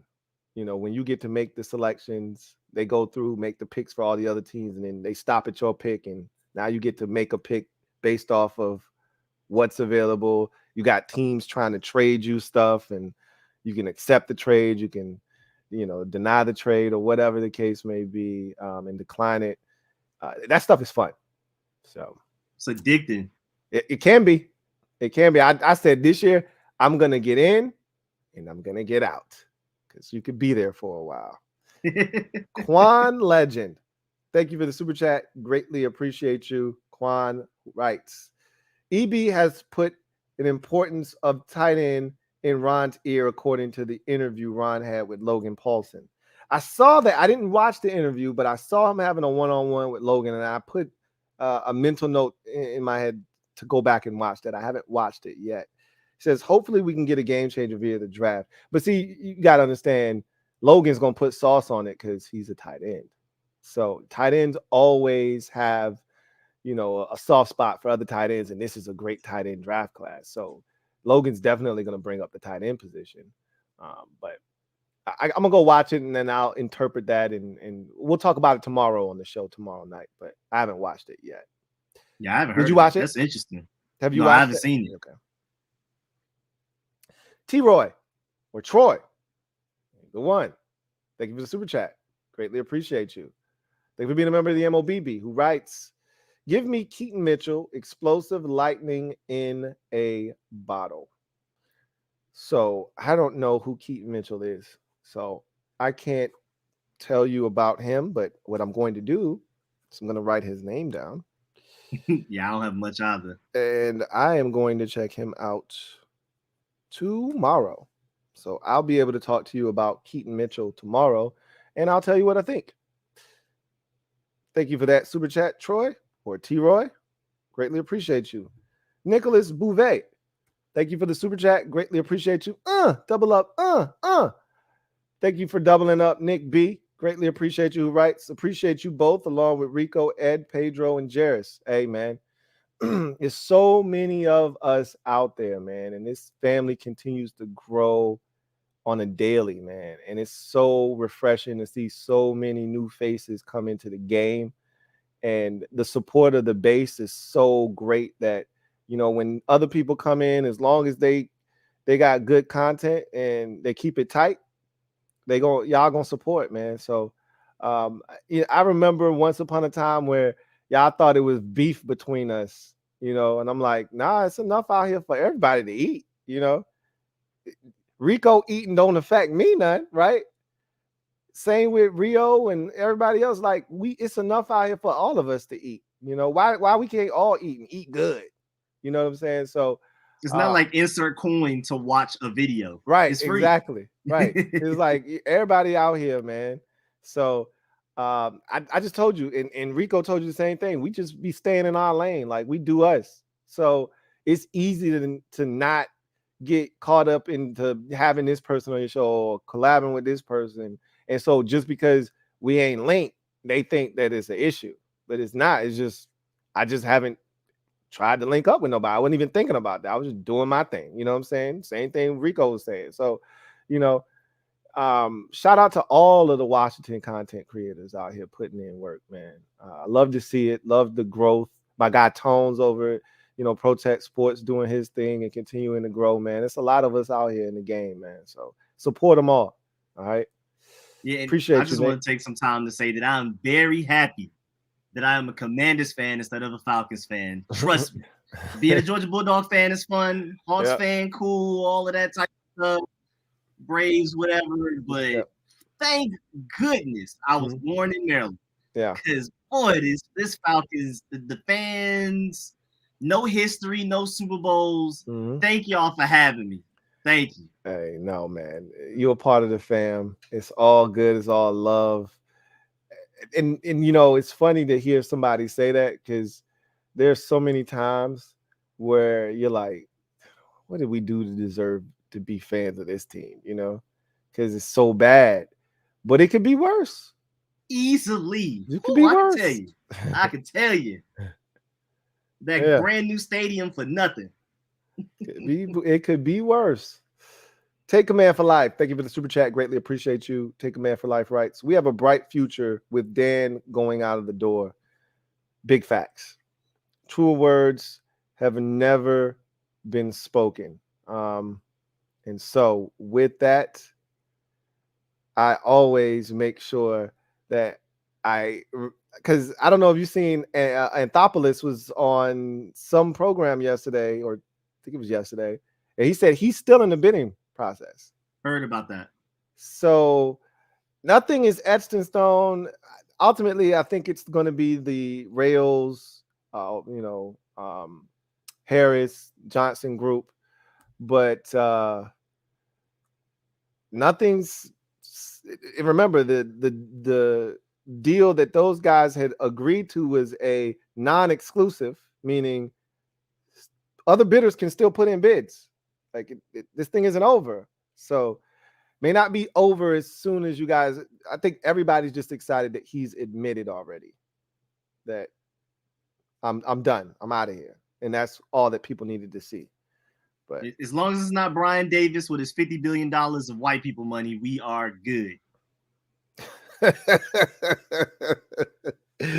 What a disaster of an interview that was for Brian Davis. My God. Oh, my Lord. It had to be for publicity. It couldn't have been nothing else, but you knew that's what it was. Look, he's getting his 10 minutes of fame and he's going to milk it. I don't blame him. I mean, he was talking all kinds of foolishness. I was the first one with 5G. I discovered that. And like, what are you talking about, man? Like, what are we talking about, dude? Like, sheesh. Zoe Life, No Life. Thank you for the super chat. Greatly appreciate you. Double up. Thank you for doubling up. Who writes? I meant trade down as someone like Vikings moving up to 16. You talking about trade back. But why would you throw Chase Young into a deal to trade back? They should be giving you extra stuff, not the other way around. Vikings are coming up from 23 to 16. You don't have to add anything into that deal. You're getting more from them because they're coming up. You're doing them a favor. They're doing you a favor by allowing you to move out, but you're not paying them. Your pick is worth more than their pick. So you wouldn't have to add Chase in as a sweetener, only unless you're going up. So, Yeah, it wouldn't make sense. He says, or let me read the rest of the comment. Maybe he makes it make sense. I meant trade down is someone like the Vikings moving up to 16, and Chase Young makes trading up more enticing. Payne Allen too slow to sub in at edge. With Fedarian Mathis coming back, Ridgeway might not play.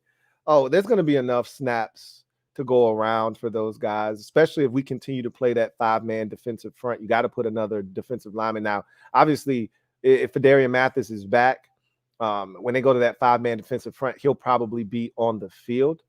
But Ridgeway was so good against the run last year that they're going to be snaps for him. I don't know how many. Like, obviously, goal line situations, any run stopping defense that they may be in. Even that 5-man defensive front that I just talked about, when it's kind of that bear look, you could have Fedarian, both Bama Wall players, and Ridgeway in the game at the same time with one, end in the game. Likelihood is they'll have 2 ends in there and 3 defensive tackles. But I think Ridgeway's still going to see the field. I think they would rather have Payne and Allen have less snaps on the field. Last year, they were playing like 90% of the snaps. I think they would like that number to come down to the 80s, maybe even the 70s. So we'll see what happens. But yeah, trading Chase Young doesn't make sense when you're going backwards, because that team's coming up, so they have to give you more. So Rocky D, stand up. You are the newest member of the MOBB. Really, truly appreciate you, Mob. Y'all know what to do. Open your arms wide. Show some love to Rocky D. Welcome him to the squad. Welcome aboard, Rocky D. Truly appreciate you. Look forward to chopping it up. Rocky D, newest member of the MOBB, writes, what if breaking news hit right now during this broadcast? How would you guys react? Are you guys on here for another 5 hours? I like your guys' content. Not 5 hours today. And I'm trying to hurry up and get my guy Rico out of here because it's late and not everybody has time to do this like I do. So if you got to go, by all means, please exit stage left. You've given us more than enough of your time. You've been very generous. You've been here for over 3 hours. So if you have to go, please, because most people, this is not their profession like it is mine. You might have to get up and go to work or whatever the case may be tomorrow, school, whatever may have you. So again, if you have to go, please, I get it. However, we're not going to be up here for another 5 hours. Probably another 30 minutes max, because we're getting closer towards the end. We're catching up to the comments now. We're probably another 5 to 10 minutes away from being done. Now, my draft party, that could go for an eternity. Last year it was like 7 hours long, I think. So who knows? But we appreciate you, Rocky D. If breaking news hits, you react to it accordingly. If it's something massive, then we're going to go crazy. If it's something, minor, oh, okay, cool. So it just depends on the level of news. I don't want to speak for Rico, but, if something happens and you're live and you find out in real time, it just depends on how big the news is. Rocky D, okay. Now, this would be pretty big. He said, first of all, double up. Thank you for doubling up, who writes, I meant the team being sold is breaking news. That's huge, right? If they officially came to an agreement, this is the new ownership group. This is what it's going to be. This is how much it's sold for. The league has already agreed to the deal. They've looked over the terms of the agreement. They agree. They're cool with all of the people that are on the new ownership group, and everything's looking good, and it's pretty much final. Yeah, it's go time at that point. We dancing in the streets at that point. For me, I'm about to say, for me, it's not even analysis. It's a celebration. It's a party live stream at that point. Oh yeah, we turning it into a party at that point. Yes, no doubt about it. Mr. Yero, thank you for the super chat. Greatly appreciate you. Double up. Thank you for doubling up. Who writes, what are y'all thoughts on USC Tuli Tupaludo? I knew I was gonna mess that up. Second rounder. I appreciate you for trying. Appreciate you for trying. I'm gonna get it right before Thursday, man. Have you watched him? Yeah. Go ahead. You can go ahead first, All and right. I'll finish up when So you're done. he's kind of weird. He's kind of like a tweener. Mhm. Like, do you want him to stay at the size he is, maybe a little bit bigger to be a defensive tackle, or do you want him to maybe get down to 270s, 260s to be an edge rusher? For us, he would obviously come in to be an edge rusher, so we would need him to lose some weight. Some real good athleticism, kind of came out of nowhere. Like this past season is like any previous season. You look at his tape, it's like a different guy. Like don't even just ignore that tape. Only look at his 2022 tape, and there's something there. He's a sleeper that I think his floor is the second round. Though if we don't take him with the 47th overall pick, we're not gonna get him. Yeah. I agree with you on him. He's so interesting because of his body type. I liken him to like Lucas Van Ness in the sense that, you know, where do you play him? Like Van Ness is another one of these dudes where at Iowa, he's reduced inside. This guy's playing 2I, he's playing 3 tech, he's playing 3I. Like, whoa, wait a minute. Like you don't even really get to see him rush from a 7 or even a 9 tech a lot of times with Van Ness. And with Thule, it's a very similar thing. They move him around. USC is weird because they have so many. They have played a multiple front defense, and so you get these different looks from them. And I like him a lot, but it's like, where do you play him? It's kind of like, as Rico said, he's a tweener. So where do you put him? Those are always the hardest guys for me because unless you're someone like the defensive tackle for Pitt, Kalijah Cansey, unless you're somebody, because they play him as an edge rusher and as a defensive tackle. They move him around too, right?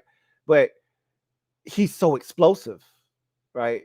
And so there's a trait there that you look at and say, okay, and when I say he's explosive, Kalijah Cansey, that is, I'm talking he can run around you, but he can run through you too. And he's got that low center of gravity.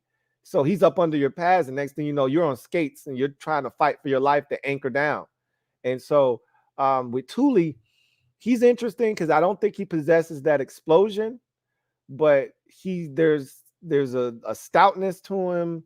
There can be quickness at times, but it's not dynamic enough. So it's kind of like I'm caught in the middle with him, but you put him on the right team in the right scheme. I think he's better suited for a base. I think he's better suited for a base 3-4 as an odd front, where I think you beef him up a little bit and you just get him to play your five tech as a defensive end there, versus cutting weight, because he's already trending towards that 285, 290 range. He's going in that direction rather than trying to pull him down. I just figure you take him, you let him get to about 290, and you let him play your base, end in a 3-4 defense, and that have at that. But that's my thought on him. Take command for life. Thank you for the super chat. Greatly appreciate you. Who writes, as my brother-in-law is a lifelong Jets fan, I will be going to MetLife to watch the Jets play Washington with him. Also, thoughts on Aaron Rodgers. You have any thoughts on Aaron Rodgers going to the Jets? It's really intriguing, man. That team felt like a quarterback away from being really good. And we just got to see. I mean, Aaron Rodgers, of course, all-time wise, elite quarterback, but something about when he get in that playoffs, man, it get a little weird, get a little funky with Aaron Rodgers. We'll see. I mean, of course, Garrett Wilson is better than anybody he had last year. Mm-hmm. So this should be really fun to watch. And I'm just happy that all of the quarterbacks are going to the AFC. I think that's my favorite part about this whole thing. I mean, again, I love that as well. I'm like, why the year we got to play the AFC East does he have to go to the Jets, though? Oh, good point, though. Like, come on, man. We just played him last year. We got the best of him.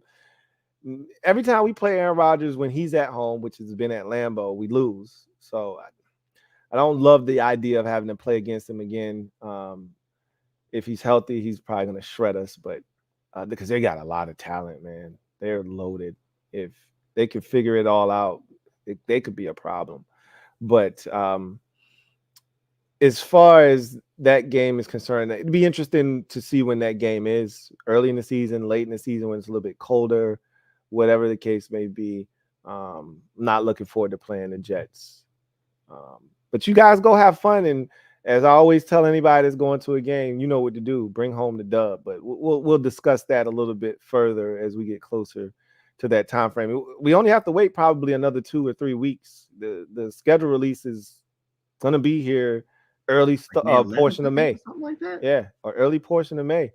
So probably a week or two after the draft, schedule release will be out.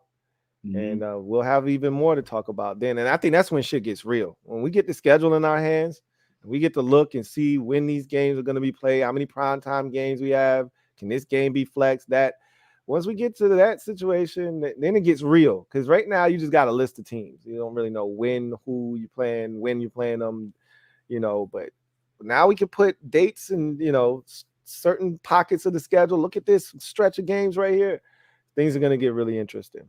I hope for his sake and our sake, it's in a warmer month. For his sake, so it's warm and comfortable. For our sake, if we play Aaron Rodgers as soon as possible before they get things clicking, maybe we have a better chance. Similar to last year when we played the Jags week 1. We got lucky. They had so many opportunities to blaze us in week 1, and Trevor Lawrence was just off. And Travis Etienne dropped the 4th down walk-in touchdown. And we got so many things that benefited us. Had we caught those boys when Dallas caught them, they would have steamrolled our ass. So to your point, you want to catch teams early while they still figuring it out. I would love to get those boys early in the season before they start clicking. Take command for life. Same thing about us. Well, how though? Sorry to interrupt you, but they say the same thing. Look, man, most teams are like, we don't care when we get them. Like, yeah, they on our schedule. Let's get a dub. Like, we food for everybody. Everybody's looking at us like food. They ready to eat week 1, week 5, week 9. And that's why we got to understand we're at the bottom of the totem pole. Everybody's looking at us like an opportunity to get a dub. We're going to have to go out and take respect from people. So I'm ready for it. Take command for life, writes, thank you for the super chat. Greatly appreciate you, writes. I think they got finessed. I said that on the podcast that they got finessed a little bit. I thought that it should have been a 3 that could have became a 2. And it's the deal that, and I guess in saying that, the Colts got 2 2s from us. It really ended up being a 3 and a 2, but it could have been 2 2s, right?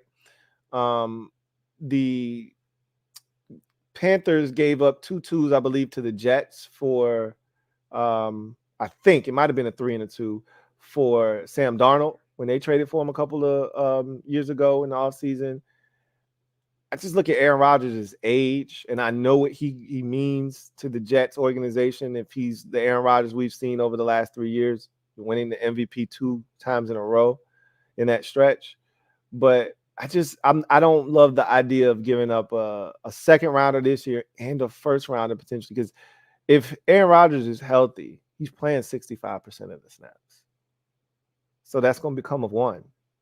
So you give up a first and a second round pick. I just think that's a bit much for Aaron Rodgers. But at this point of his career, I might add. But Jets are like, nah, that's the perfect compensation for a guy that we think could take us to a Super Bowl. If you win a Super Bowl, then it was all worth it. Abel Ambrosio, my guy, AA. Thank you for the super chat. Greatly appreciate you. Thank you for being a member of the MOBB, who writes, what prospects can you see a 7th round gem like Cam Curl? Man, that's so hard to project. It's so hard to see into the 7th round. I gave you a name in Mohamed Diabate, who I really like.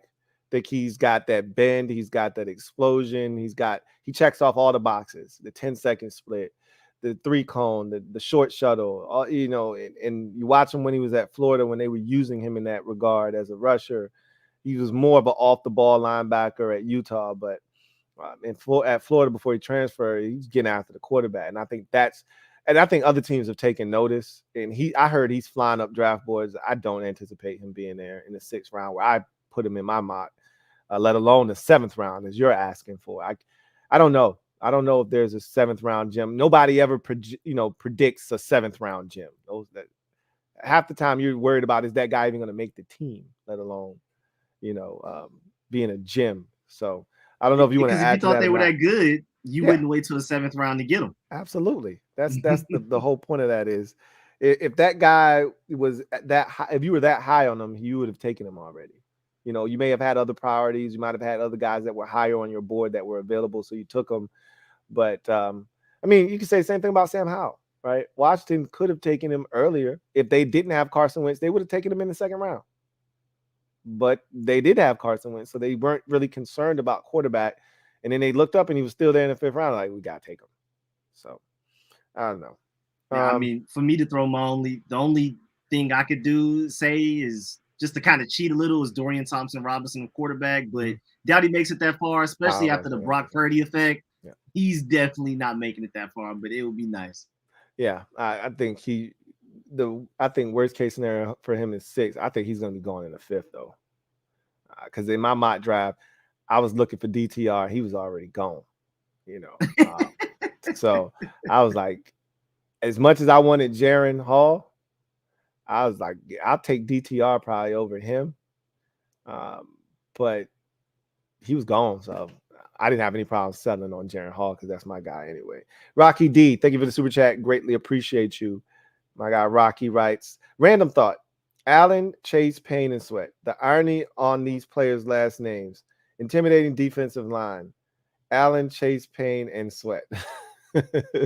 I never thought of that. It's crazy. All these years. I never put it in that order because you usually go from end to end, so end and then the 2 tackles in the middle. So you never actually put it in a way where it can make a sentence. But that's pretty cool. I never really That's a new one. Intimidating defensive line. There should be a nickname for this line. I'm out of the nickname business. Every time we've tried a nickname with some part of the defense or the entire defense, it's gone all bad. So I stick to the Bama wall. That's it, because those dudes have proven it and they continue to get it done. Everybody else just be really good on defense. That's it. I would love to have some nicknames out, but you got to earn a nickname, and we haven't done that. The only thing they've earned so far is the name First Rounders. That's all they've done is be First Rounders. That's it. That's facts. Take command for life. Thank you for the super chat. Greatly appreciate you. Who writes, interesting thought. We played 3 times at MetLife in the regular season next year, which only roughly happens 1 in every 8 years. So you have the Jets, the Giants. How do you play 3 times though at MetLife? Oh yeah. We only played them in on the road. No, that's not possible. So does another team occupy that stadium or something? I'm confused. So. Yeah, almost got me there. Yeah, got me there. I don't know how we play at MetLife 3 times. But I know we do play the Jets and the Giants there. I may be missing something, but we play MetLife once is good enough because dudes get hurt there. I know they put down new turf reportedly this year, and they're hoping that limits some of the injuries that have happened over the years there. But most people complain about that field. So I don't really like playing there the one time that we actually have to, let alone having to go back there and do it again. So maybe you'll have an answer for us as to where the third. Only way I can see us playing there 3 times if we get kicked out of FedEx Field. Or we play in a playoff game, right? Yeah. If you have to go back there for a playoff game or something like that. But anyway. Billy A, thank you for the super chat. Greatly appreciate you, my guy. Billy A, thank you for being a member of the MOBB, writes, why no one talking about TCU running back Kendre Miller? I really like him in the mid rounds, or Tajay Spears for us. Rico brought up Tajay Spears out of Tulane earlier. I love Kendre Miller. I thought he was he wasn't going to help them against Georgia. They were going to get steamrolled in that game regardless. However, he's such a big part of their offense and such a good, there's something about a big back, that that really, gets you, gets you going. That it's something about big backs that have a little bit of speed, power, a great combination of both. And he's got a nose for the end zone as Kendre Miller as well. There's something about those kind of guys that you just like, man, I'd love to add him to the football team. I don't think that's the kind of back we're looking for because we feel like Brian Robinson can do all of those things in a much smaller frame. But Kendre Miller is going to be a damn good running back for a team. I like his game a lot. Sucks that he got hurt in the biggest game of the season against Michigan and wasn't able to play in the national championship game. But he's got a lot of good tape, man. Physical runner in between the tackles, enough speed to hurt you and get to the second level, a lot of power, get to the end zone. There's a lot to like about Kendre Miller.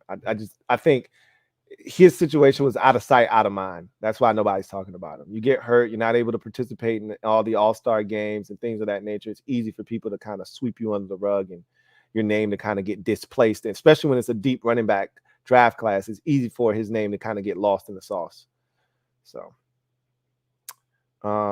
take command for life.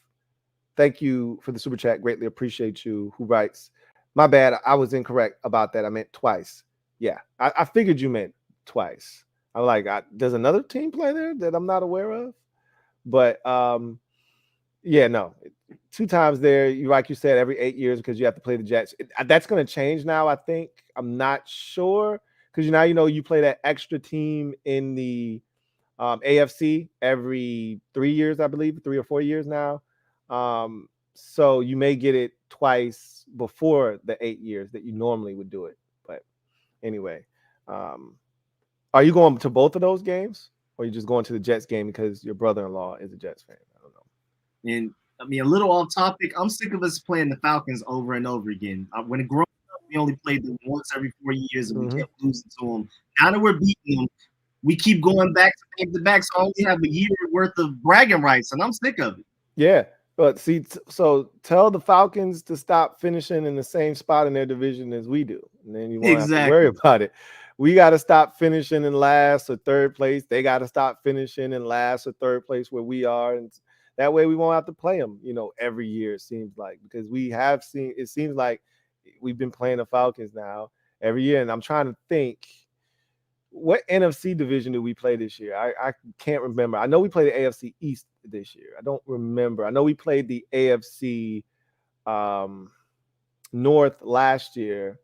So we're not playing them. Who we played a year before in 2021? We played the AFC West, the Chiefs and the Raiders. So not playing them. Who we play in 2020? NFC North. Wait, no. I just named the AFC. We played the 2021, 2022, it was the North. 2021. It's the NFC West upcoming. Is it the West this year? Is it Seattle? Sir. Is it Seattle, Arizona? Cardinals, 49ers. Yeah, okay. Ouch.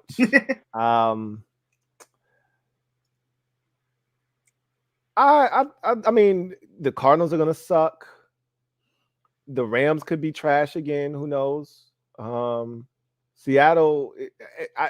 If we get Seattle at home, I like our chances. We got to go there. Maybe not so much. I don't know. We'll see. And then, of course, the 49ers are a problem. So it'll be interesting to see what happens there. But I'm dying to see how we play against teams like San Francisco, for instance. I thought we could have beaten them last year, and Jahan had a drop. I get it. The sun was in his eyes. That's a touchdown, though, if he catches that football. You had the failed goal line situation where we got it first and goal from like the 2 and we couldn't punch it in, went for it on 4th down and got stopped. So we had our opportunities in that game. And every time Cameron Curl's not on the field, Derek Forrest just seems like he doesn't know where to be at, allowing George Kittle to run free. That was a disaster. As was it the next week when Deshaun Watson looked like Houston Texans Deshaun Watson after Only having time last season. he didn't throw a pick in a game. It's just unbelievable, right? Yeah, they got to fix that. That's why I think they're going to take, one of these hybrid. I mean, and they may really love Percy Butler, and they may be ready to give him a chance because he was supposed to be everything that we're looking for in a defender. He was supposed to be that last year, right? Can drop over the slot and play nickel, can run, can cover, can play that Buffalo nickel spot. You saw him as a blitzer when he was at Louisiana Lafayette. There was so much to like. So I'm like, do you feel any different about him this year? I don't know. We'll see. Take command for life. Thank you for the super chat. Greatly appreciate you. Writes, unless the games are back to back, no, Lou. Got you. So you just see like, nah, man. I'm gonna just do the Jets joint with my brother-in-law, and then I'm good. Okay, totally get that. Rocky D, thank you for the super chat. Greatly appreciate you. I got Rocky D writes, who would be the surprise cut before the season? I don't know if there are any true surprises. I think a lot of the names we've kind of already brought up, Leno and Rouye and Logan Thomas, if that might be a surprise to some out there. I don't really. Do you have any others off the top of your head? Nah, I don't. It would just literally be to free up cap space because we do got to remember. I think we only have like a little over $2 million in cap space right now. We can't even pay our rookie class coming up right now, so somebody's gonna have to go. So it's not really much of a surprise. It's like a pool of players. Mm-hmm. Who are they gonna pick out of that pool, if anything? Right, and that's the way I see it. I don't see because we don't have any really gross contracts. Literally Terry, Jonathan Allen, and now Deron Payne. Those are our big ticket items. Like we don't really have any. That speaks to the lack of elite talent, though. Wentz was the highest paid player on the roster last year. So to give you, even more clarification on that. So it's not like we got a bunch of gross deals where you're like, oh my God, like William Jackson was one of those joints. We got from up under that quick, fast in a hurry. So even his deal was only like $13-14 million a year. Curtis Samuel was a free agent deal. That was, again, a very modest deal, whatever that was. Kendall Fuller signed a 4-year $40. Like, those are the deals we've done. Even the ones we signed this year. Is Andrew Wiley the highest deal that we signed? The 3-year, $21 million? I believe so. 20, I think it was 24, whatever it was. I think he's only like a $5 or $6 million cap hit this year. It hits us a little bit more later. But right. Yeah. So anyway, I don't see any surprises necessarily, but I think Charles Leno, if they get a tackle, it wouldn't surprise me. If they don't, I can't see them cutting him. I think Logan Thomas would be the one that would surprise me, honestly, because they've been so dead set on we've got tight ends, we're good, we don't need any more. And they really like Logan, and he's a leader, which is the same thing I could say about Charles Leno. But Leno wasn't good he wasn't terrible last year. I don't want to say he wasn't good. I don't want to feed into that narrative. He wasn't terrible last year, but he wasn't good enough at times. And that's the thing that sucks about being a tackle is your mistakes are amplified. Because when you make a mistake, usually catastrophe follows. You miss a block on the blind side of the quarterback that has no idea the guy's coming, there's probably going to be a fumble attached to your missed block. And all you got to do is do that once in a game. And now you had a bad game. You win 48 snaps, lose 2, you're terrible. That's the life of an offensive lineman, man. So it's tough because you could have had an A grade the entire day, haven't missed a single assignment, and then you miss one, and all of a sudden, that's all anybody wants to talk about. So anyway, that is it. I thank you guys for joining me tonight. Rico, man, I can't thank you enough for the time, man, your generosity. Truly appreciate it, man. And once again, thank you for coming on the program and chopping it up with me. This was a lot of fun, and we'll try to make this happen again, man. I know you guys have said you want to see it again, so I'll try to make it happen sometime in the near future. But in any event, Rico, as always, Tell the people where they can find your work. I'm pretty sure most of them already know, but just in case there's someone brand new, let them know. Yes, sir. You can find me on YouTube, Street Scores, as you can see on the shirt, STREET SCORES, and on Twitter, Street Scores ATL. So excited, man. Of course, thanks for having me. Let me know again, man. Love just talking ball, especially when it comes to the draft, man. Yes. So much fun. This is like the most anxious I am in the year, so I'm just having fun, man. Absolutely, man. I couldn't agree more. The draft time is fun. It's always fun. And so for Rico and myself, man, that's going to do it. You guys know what it is. Tomorrow we'll be back, or I'll be back rather, again, one final time prior to the draft to tie up any loose ends. And so with that said, you guys take care. Have a good one. God bless and good night.